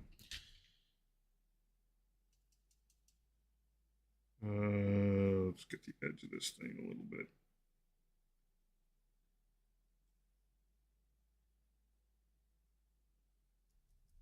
Yeah, same thing, Sector. It's like you need a minimum level of just like day-to-day communication.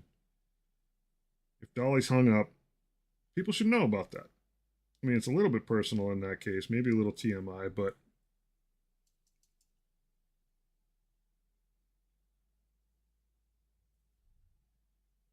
give people the minimum amount of information they need to do to adapt to something.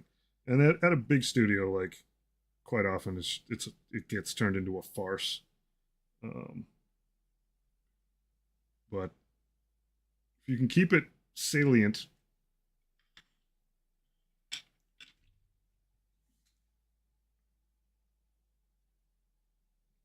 I believe I have used. I checked that the actual tag worked at one point, but I'm pretty sure.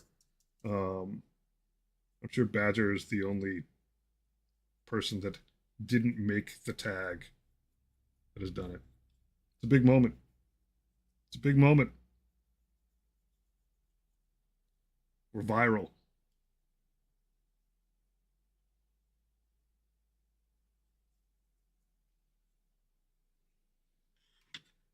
Yeah, that stuff is pretty darn delicious. All right, I'm just gonna keep going.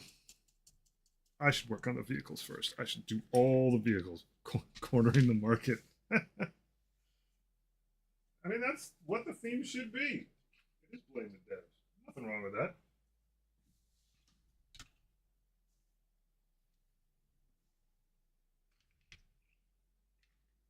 Blame the devs is a very good game.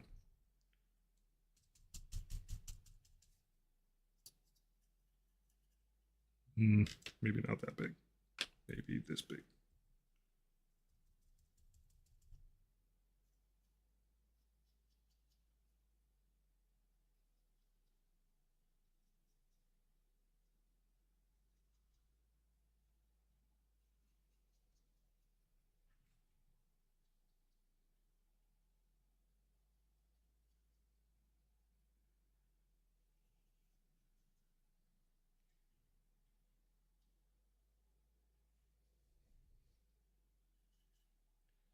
Badger does an excellent job with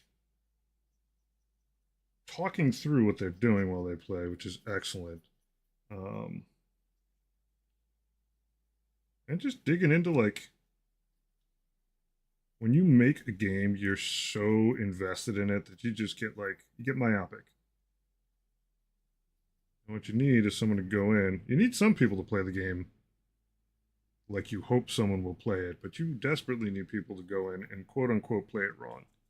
Not all the time. There are different times where you need like different types of feedback, but Badger's very, very, very good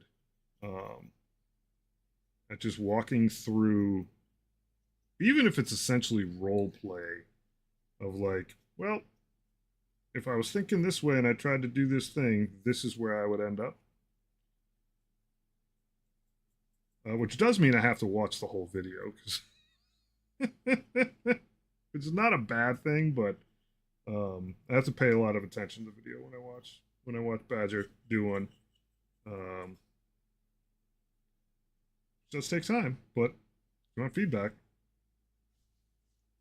You and I played Craft and fucked up almost everything and had no money to fix it. Well, you know,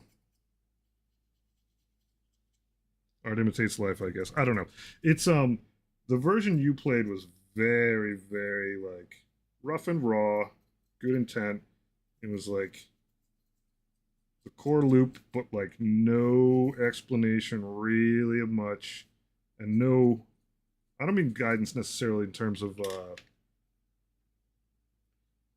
esports, yeah, of tutorialization, and then barely any, but like a game naturally guides you towards certain behaviors, not a bad way, um, but like how levels are laid out, how goals are laid out. The demo version doesn't do any of that. The demo version is very much like a science experiment of like what will people do when handed the bits. And where we're going with it is a little bit more deliberate design.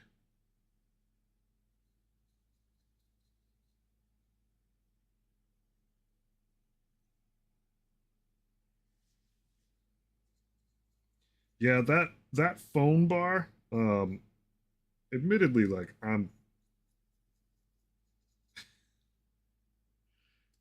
I know it's antagonizing to some folks, and at some point I know I want to do something with that red bar, but having that stay that way for a while and then much later down the road get resolved to me sounds like a lot of fun. I've definitely thought about adding power to the games. It's like a huge part of just sort of like bootstrappy off the grid living. And so like if you have the stream, you know, maybe you could put like a low power doohickey in it and get some electricity and be able to operate some things a little better or have access to things that wouldn't have worked previously. And then like, oh my gosh, tweaking the phone out so that the phone is charged, and then on top of that being like, oh, there's an extra contact you have now because your low battery was preventing you from being in contact, you just didn't have enough bars or whatever. Like stuff like that to me is fun for people that play the game for a while, like that sort of long-term surprise. But I know that that thing probably drives you absolutely insane. um, and that it's not really an accident.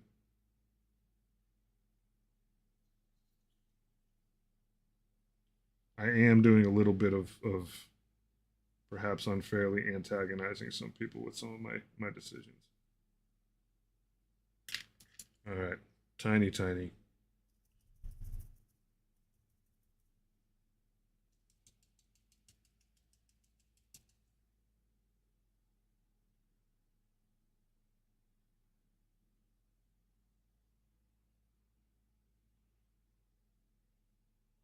Brushed metal, tiniest brushed metal.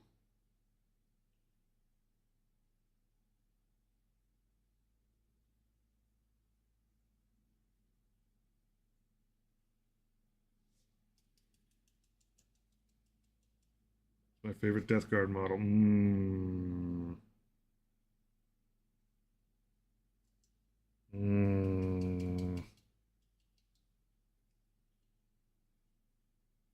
I'm gonna leave Hellbrute out because it's not Death Guard specific.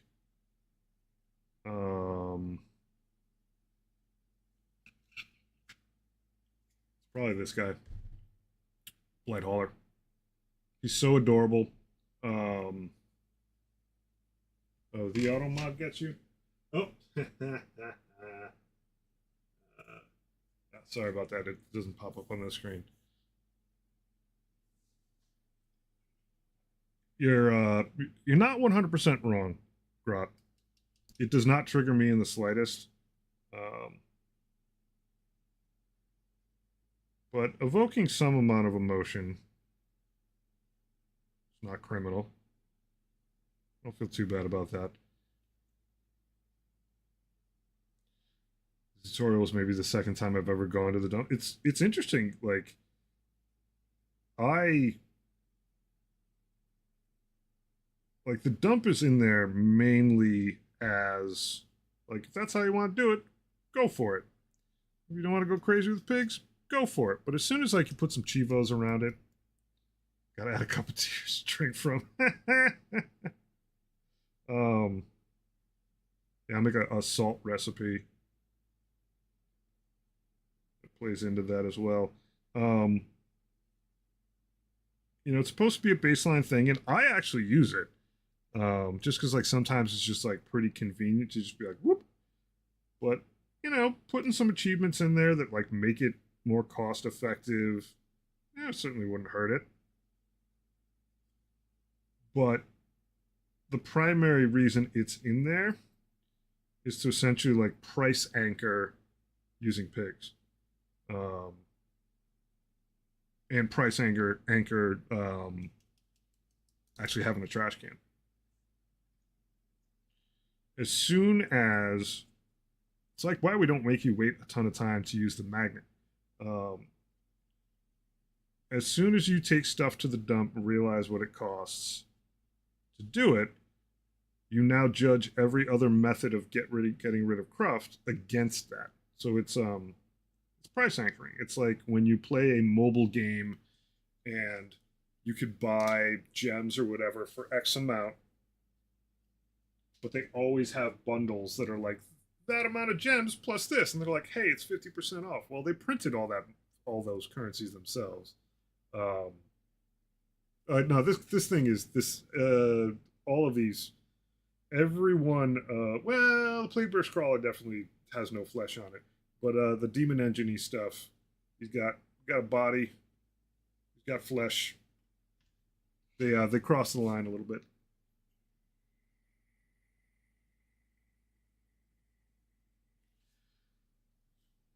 Trash can's dope, man. It's dope. Thing puts in work. You just need a lot of trash to use it.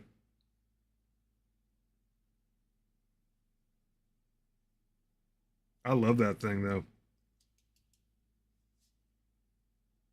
And like people have asked me, is there like, is this a game about like the environment, whatever? I was like, you do whatever you want. There's nothing, no one's coming for you. You want to throw your trash in the trash bin, fine. I think I actually have like full on dumpsters under the hood, like not implemented yet.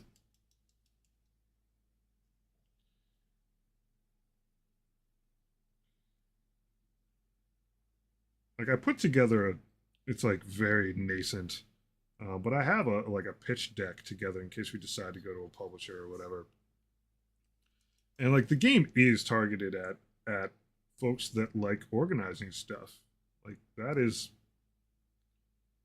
a psycho profile thing. Like, and I hope it delivers on that. Like the point isn't actually to torture people. It's really not. So I hope like there can be some joy to be had. But yeah, definitely try the trash can out. It's pretty neat. All just works on trash vouchers. which go up and down in price. Task failed successfully. Indeed. Well said. All right, so that's got a decent amount. I'm going to go with something more. I was going to say lead beltery, but it'll end up being Iron Warriors, I think. Over there. I do have Dark Silver also. Check that out. I'm going to put y'all on hold for a minute.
What's up, Grot? All right, I will work on the bronzy stuff on this guy, and then we will switch over to something fleshly colored. Start working through how that's going to turn out. I need a smaller brush on that part.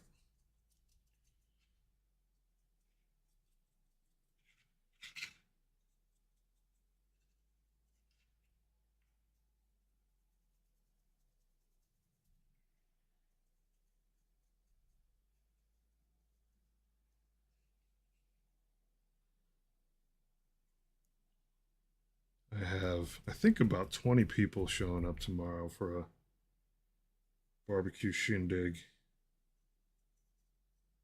I can't go too crazy tonight. Crazy painting these models. Probably be done maybe in an hour. Got a lot of barbecuing to do tomorrow. Spent a lot of time today just like yard work, going to the wholesale club, picking up stuff. It's a Greek themed shindig, and I am not Greek, but my buddy Mike is. He throws a party at my house every year, which is kind of neat. And it's been that way for a while, actually. Been hosting his party over the course of this house, my last house, and I think 2 apartments before that. I got the space.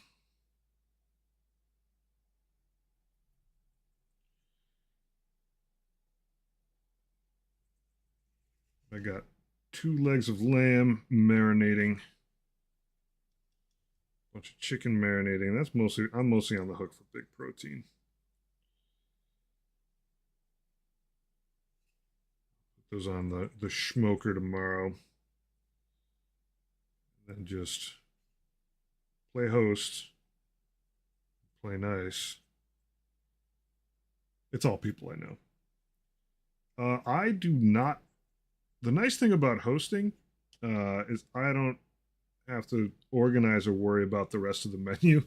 I just need places to serve from. I don't think Hans is making it. I don't think Hans is on the hook for it this year. Someone will show up with it. It's like this weird sort of like, not a double-edged sword, but like, okay, I'm hosting it, so like my house is clean now, and I'm on the hook for some amount of food. Everything else is just like I don't even know who's like the actual guest list. Don't care.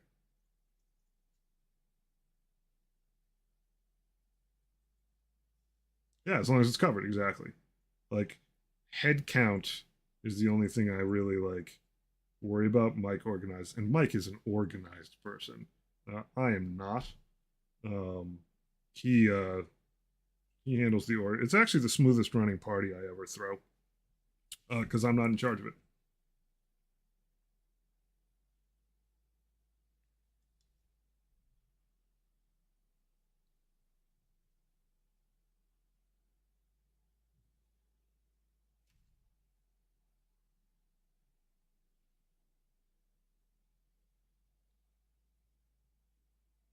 Got the power washer out. It's also a really good party because it like kicks off the outdoor season up here and forces me to like clean off all the lawn furniture that's been like either sitting out in the snow or buried in the garage all year. Has like found its way through spring. Mow the lawn, run the hedge trimmer, like do all the adult stuff, forcing function. Make sure I own enough paper plates and utensils and stuff.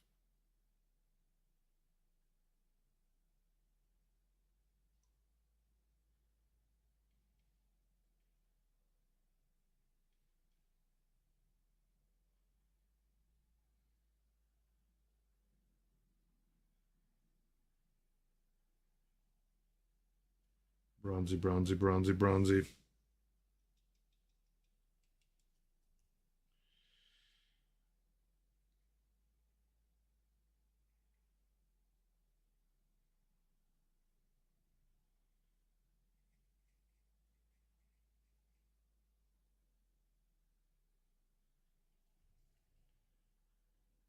Underneath there a little bit, scooch it in.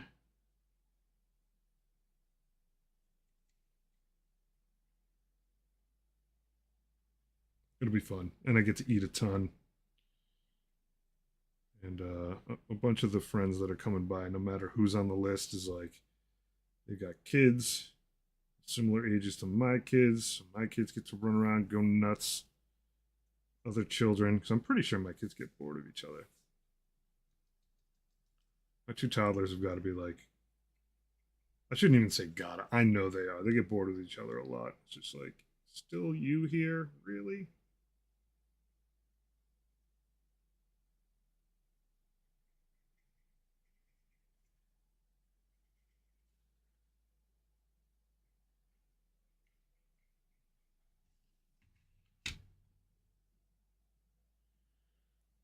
Magnesium, you are my new friend.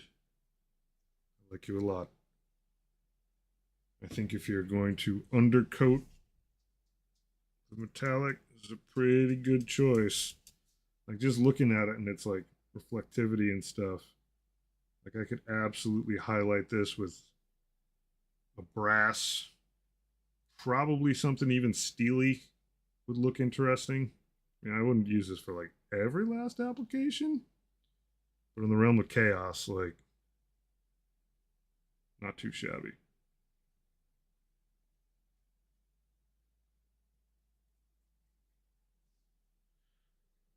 Though the light bronze, in terms of in the realm of loyalisty stuff, might be the same. Yeah, this magnesium is solid. And like I'm laying it on heavier than a dry brush, but still light enough. You get brush strokes that you want. It does look like brushed metal.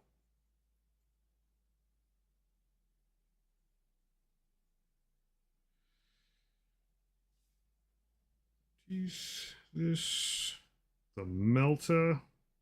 That'll be some form of iron. I'll hit a couple other pieces of detail here.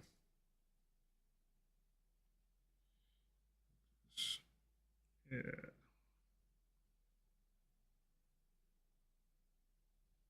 Some venting. Ah, yeah, I got this trim here.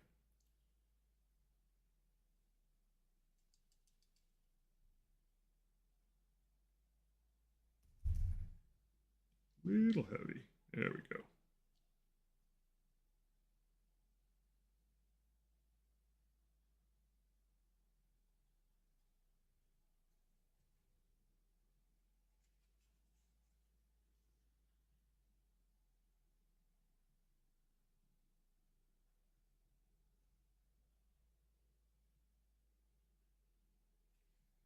All right, anything else for now?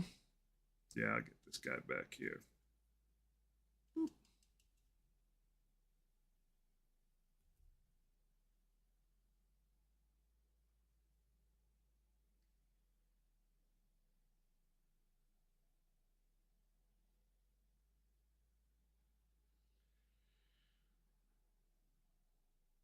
Pretty decent coverage.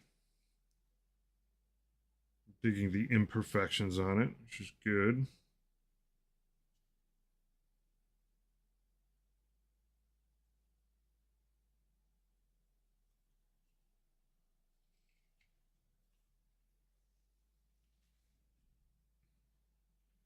So what do you think will be next week's release? Space Wolves? Yeah, that seems a solid bet. I need them to not release anything for 6 months. That's what I need. Or release only Space Wolves for 6 months.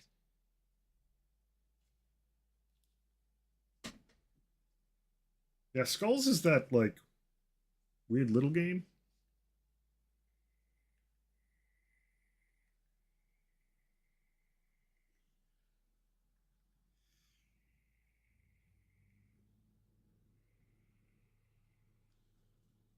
It looked super tiny.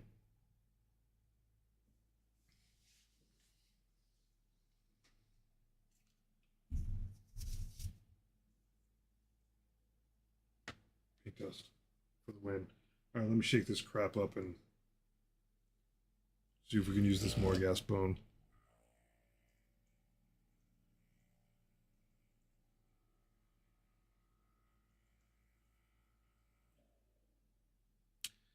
I also picked up some different sanding bit heads. I'm trying this guy out now. It's I don't remember what it's made out of.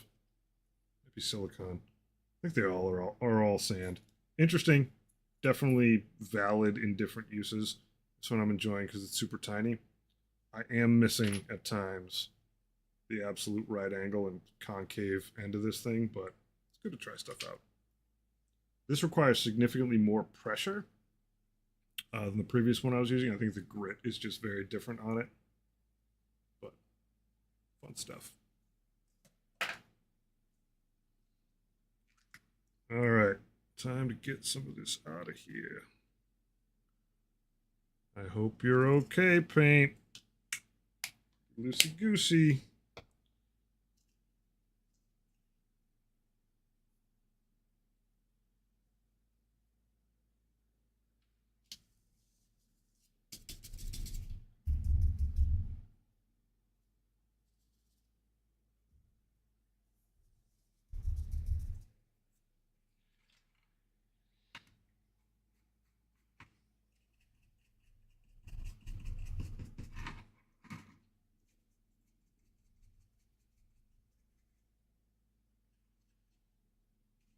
Danger Will Robinson, size of brush, debatable.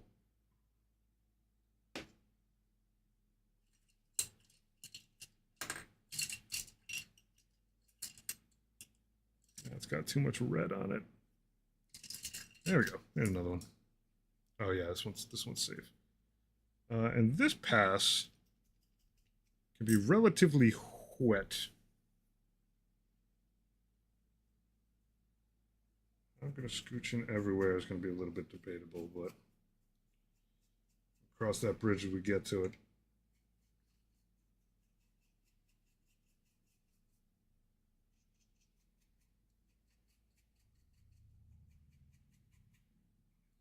Just need to remember this is going to be like several passes. It's not. I know it kind of looks a little bit quick in terms of how much geometry is getting covered, but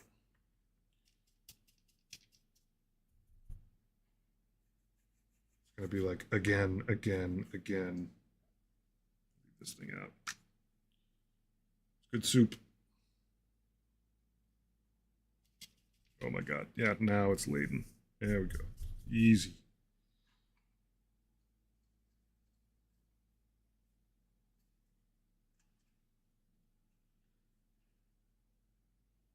Yeah, I can't get in there. This brush is too big.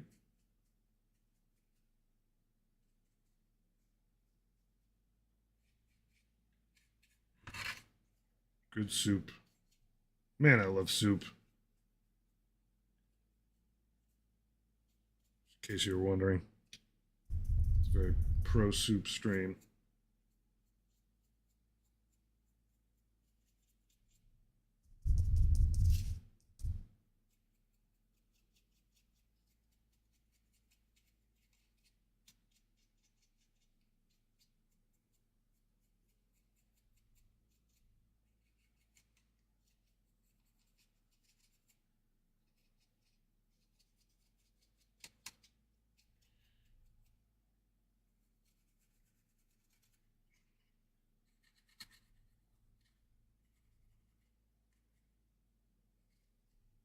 Don't F around on there.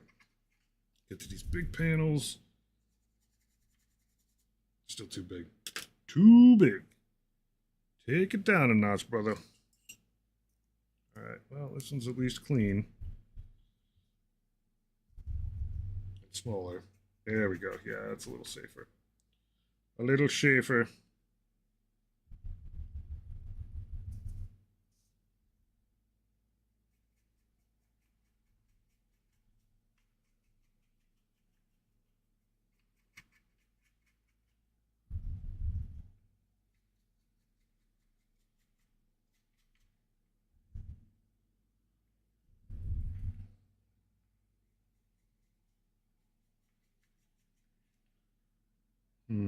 Yeah, it's actually trim in there, so I don't have to hit all of that.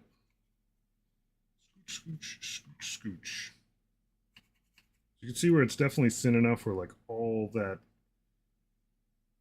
underwork with white still absolutely shown through. Hopefully in the end, some of it will still be doing that. Not all of it. But pass after pass, just getting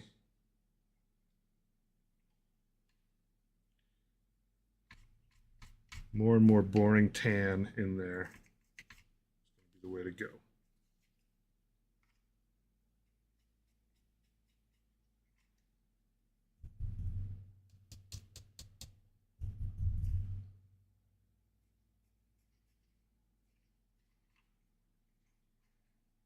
Hmm.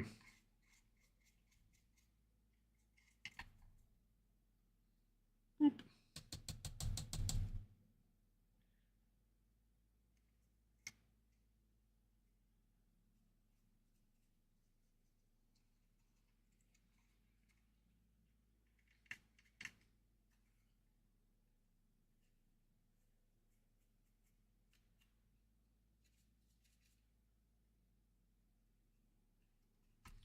So no matter what, all these little badonks in there, they're gonna need like a very gentle hand to get in there. So I'm not worried about getting a little bit up on there. Like I don't, obviously I don't want to hit the tops of these because they got like a nice metallic look to them right now. But all those innards, there's absolutely going to be a time where like there's going to be a details reckoning that happens.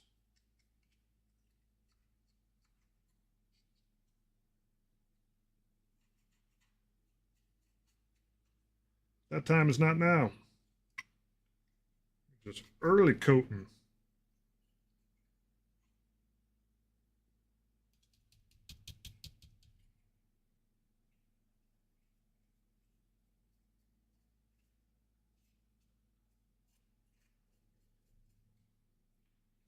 Scooch in there a little bit. It's gonna be like Operation Desert Storm.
Is the new Death Guard Combat Patrol a good start to the army? It is.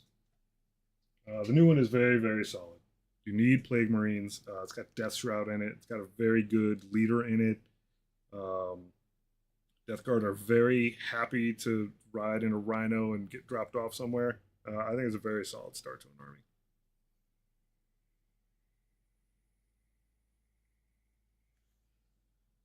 Lots of good stuff in there. Maybe not enough Poxwalkers. That it's got 0, but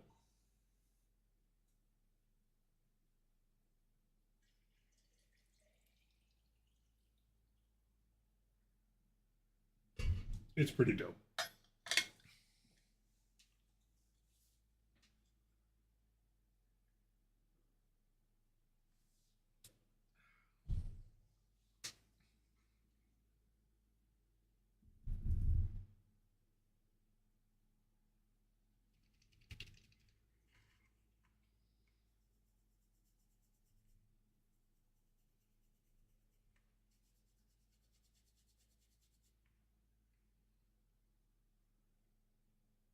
I'll do it with the salute. Yeah, it's cool. I don't think there's ever going to be a time when you're not going to want, like, there are armies that I've got on paper that don't have Death Shroud in it, but like they're very specific things I'm trying to do. But those guys, they just serve like a very important deep threat. Like they're not particularly, unless someone can really just race away from them. You can't really ignore them. You can't really deny them. And even then, if someone's just racing, it's a little expensive for this. But even if someone's just like trying to stay away from them, you're at least getting some amount of board control out of them. But if you deep strike them in, they will just slap the daylights out of all kinds of stuff. And I don't think that that's ever going to change.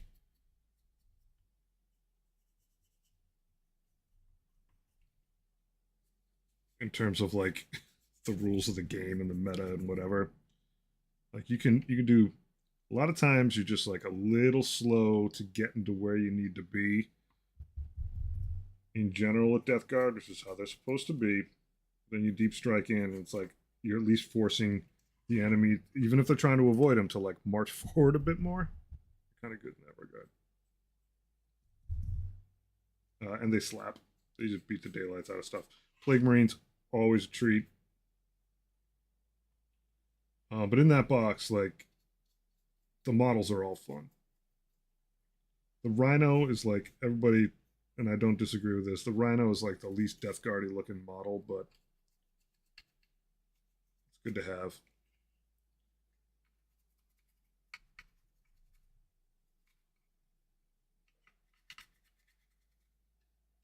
The Rhino. Are you talking in general the models? I mean, I started with Death Guard. I don't personally find Death Guard to be all that hard to paint, but like fundamentally, um, there are challenges there. I think they're just like challenges that are A, I'm used to, and B, um, like make sense with how I paint. Yeah, yeah. The Rhino is absolutely moddable. Um, I very much kind of like I have a plan and I wing it, and I like things that are asymmetrical. And Death Guard gives you all that kind of stuff. You know, this model here has like rockets in it. Okay, I'll probably put like red warheads on them. It's got a melta. It's got like weird armored teeth and a strange mouth. But then it's all armor up here, and then it's like bone or wood back here. There's flesh underneath all of this that's plugged into like pipes and things like that. If you can get down with that kind of stuff, be absolutely fine. Is it a challenge? It is.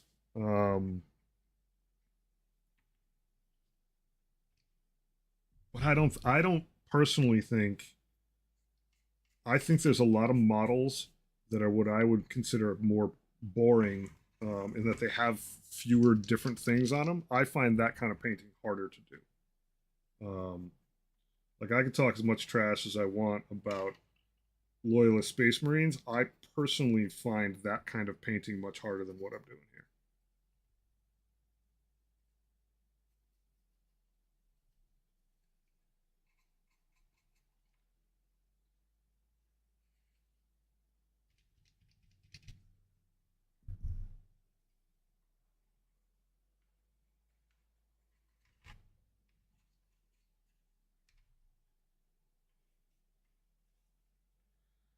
I also just find the models to just be more interesting to me. They have tons of crap going on. There's like all kinds of wild, gnarly stuff.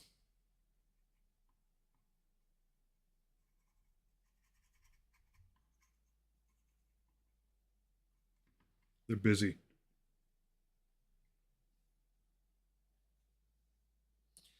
Totally hypothetical. If I were to build and paint a second heresy army, what should I choose? Refresh the memory of everyone in the class. Your first heresy army is. It's not going to change my answer.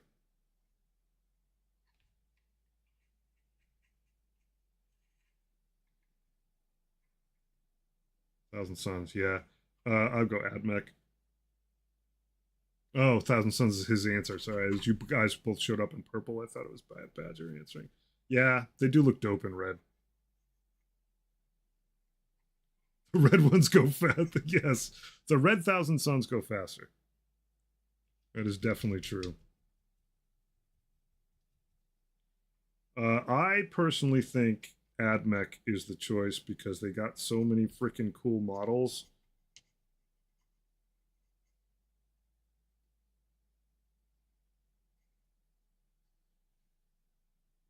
I don't allow it. Those were the lucky ones, man. They didn't have to. They don't have to listen to Magnus whine about anything anymore. They're set free.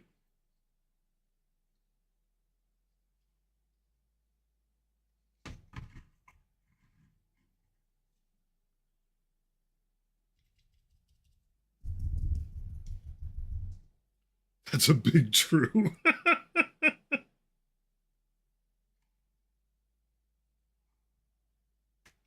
Thanks, Boo.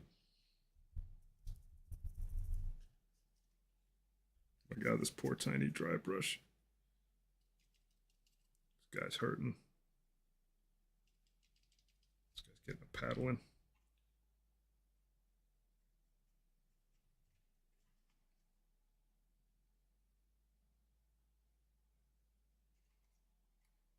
I mean, whether or not Magnus did anything wrong, he does have a lot of. He is known to even by the Thousand Sons to be like broody at like Mortarian levels of like Chilby. Like a lot of people just don't want to talk to him.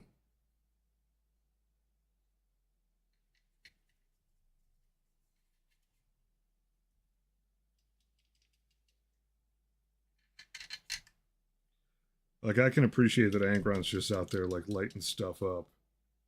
I think in a lot of cases a lot of Thousand Sons are just like, just don't talk to him. Just let him do his thing. Chill out in his space space wizard house.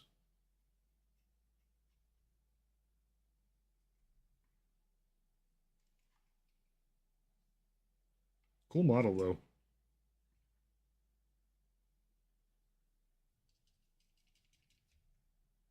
I think it's super awesome that like it's not like all the Chaos Space Marines love their Primarchs. It's like a huge important part of the story. A huge fixture in it for me is that they're like, here we are. We've kind of made the call we did, but there are elements of this that kind of suck.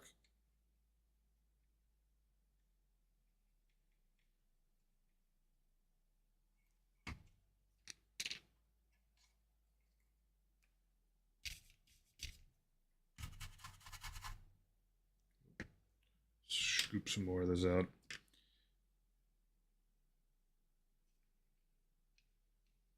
Still might be a little too big and bonky.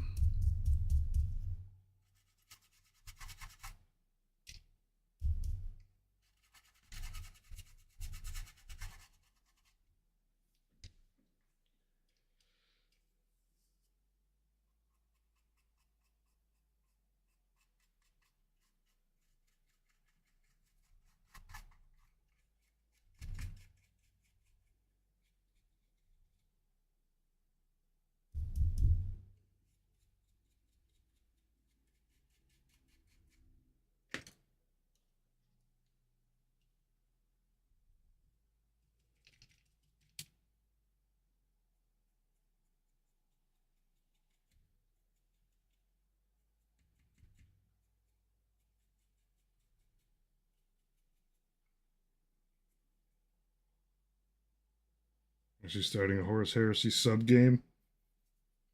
You mean submarine game? It's gonna be based on Olenor. Hey, I dig it. That's a great idea. An absolute winner.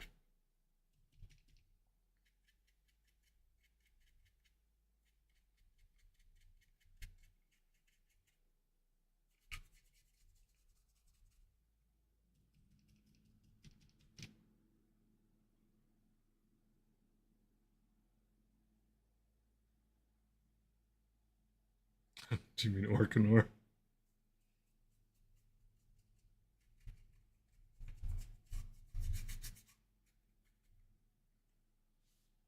I mean Armageddon, but yes. Well said. What an exchange.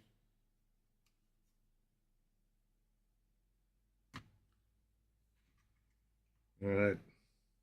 Fumey looking. Our first pass is not shabby. Couple little spots I'm just gonna fill in a little bit more. That'll get me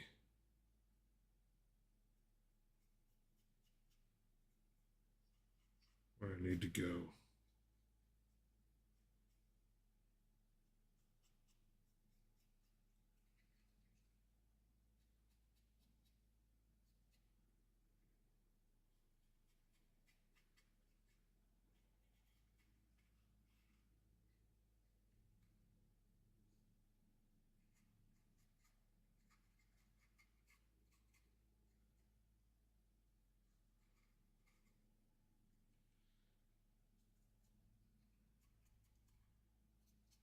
Oh yeah, I gotta get around the tubes.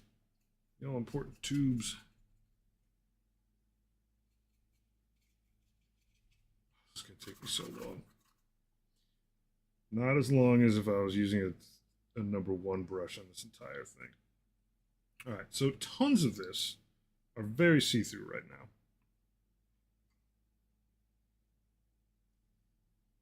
Which is good. Means we're doing something right. I don't know anything about that game.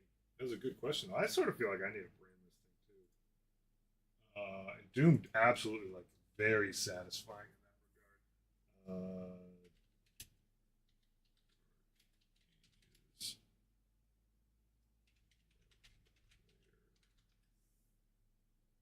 Will not have a multiplayer mode, according to the AI overview.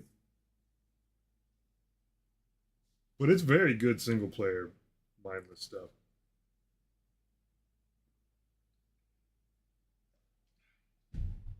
Like I don't think I'm gonna get it super immediately, but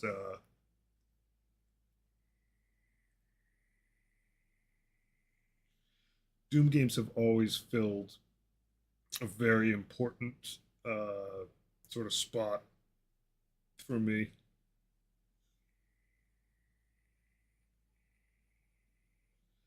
Yeah, I'm very similar. Very similar. Like sometimes if the itch is there and I know I'll never be able to get back to it, I'm okay with it, but still I tend to wait till it's on sale. I tend to. Oh, you know what? I do have a little bit more to do on this guy. Gun on this side.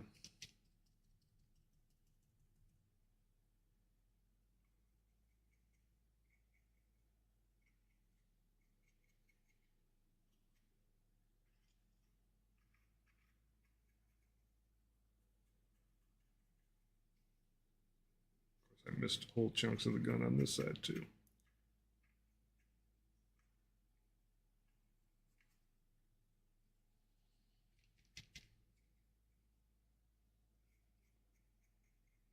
I will sometimes on a console, but no, not really. I still pretty much wait for those to go on sale. I also think like I'm often a little late to the party on those games, which is fine. I think sometimes it's just like a byproduct of me not buying a bunch of them that they turn out to be on sale by the time I get them. Like the games I tend to jump on day zero or pre-order are games like Civ. And even then, this time around on Civ, crazy enough, I waited, um, which is a little weird for me. And then I finally like had to talk to one of my confessors in terms of gaming. I was like, "What am I doing?" They're like, "You just get it." I was like, "Yep, you're right. I should." It's good. I didn't mind any of the stuff that people were absolutely up in arms about the first week that it came out. I don't think I wanted to play the same Civ game again because I have that one. I actually like the era changes.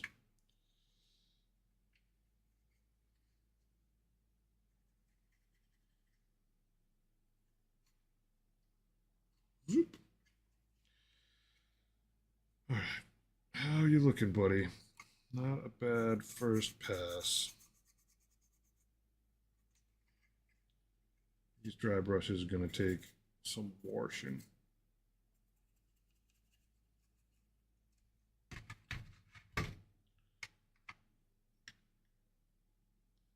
You are going to require a tiny, tiny little brush. Devastating. Devastating pain on this brush. I think this one's going to be too big too. Yeah, it is. It is. Back to tiny mode.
Oh, this poor brush.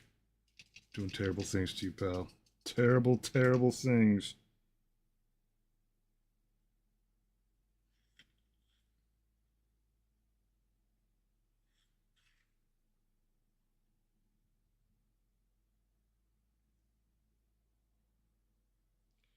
Probably do this with a clip down version of a much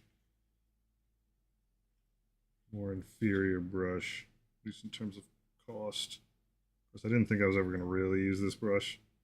so weird and tiny, and like the bristles are super long on it.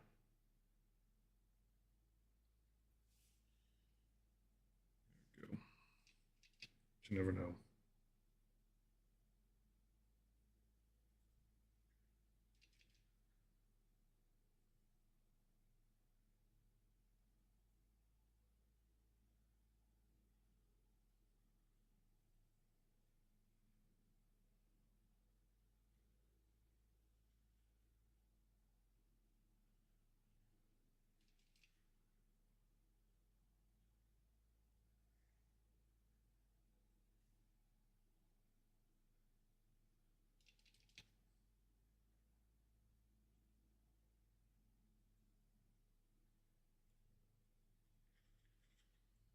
I wonder if I could get away with a small sponge-like object.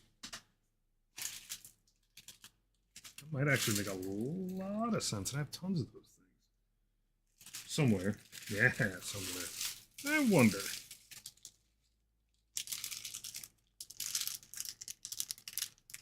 This would just be safer.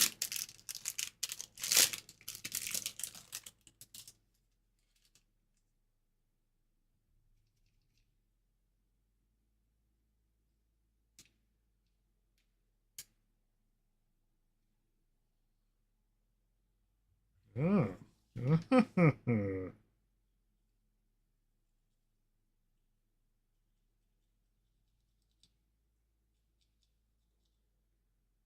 Is this thing going to get torn up? I don't know. If it does it matter as much? Also don't know.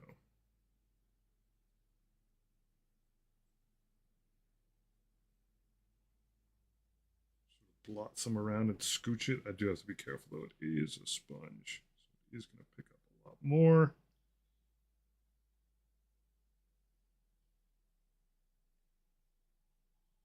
Get into the crevasses pretty good.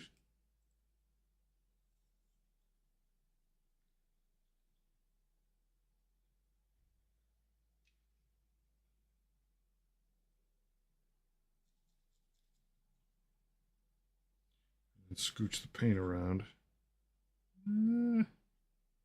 All right. All right's not a gleaming review. I need to be like tampon for like a very small, for like a Votan. I don't know. I don't know where I was going with that, but it has to be pretty small, dude. Pretty small.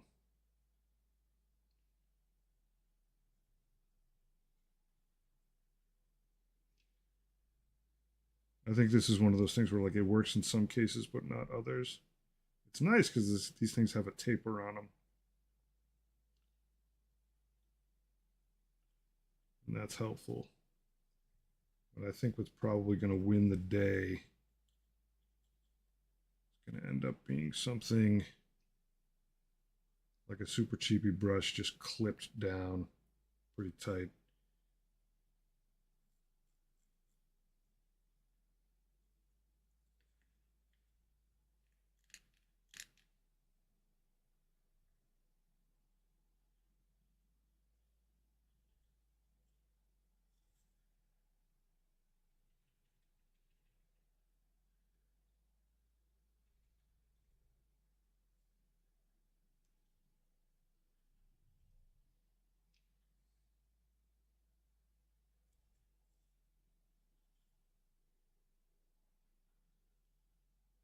But it's not bad. It is doing what I want it to do. At least at this scale of model.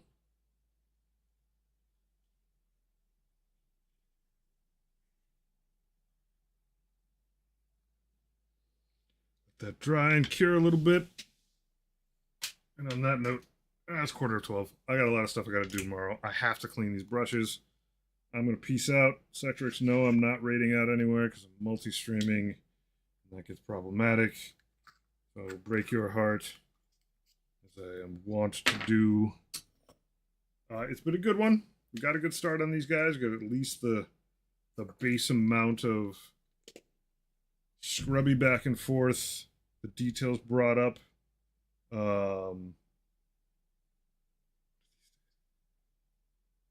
Found a new way to know how much armies are popular.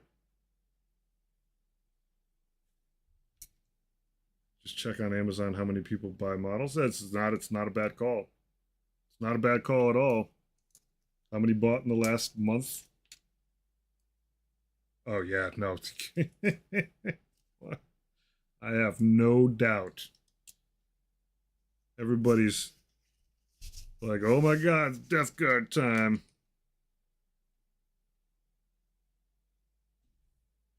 Amazon's a very good way to just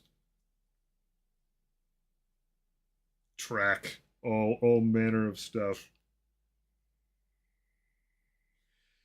Anywho, we've got some models that are still black and white cinema. We've got some that have gotten their first taste of color and a bit of metallics on them. These guys are going to be a hoot when I get to them. But I do think this Morghast bone is a pretty good start. It's dark enough where I can highlight it up. Certainly going to look different than the rest of my army. And the method I'm using so far, I like. I think it's going to turn into a total pain in the butt when I get to these little guys, but we'll see how that goes. Anyway, folks, it's been real. I almost certainly will not be on tomorrow night, but we'll see you in the coming week. I hope you have an awesome weekend. Hope the weather holds out. I hope if I mailed you stuff, it shows up soon.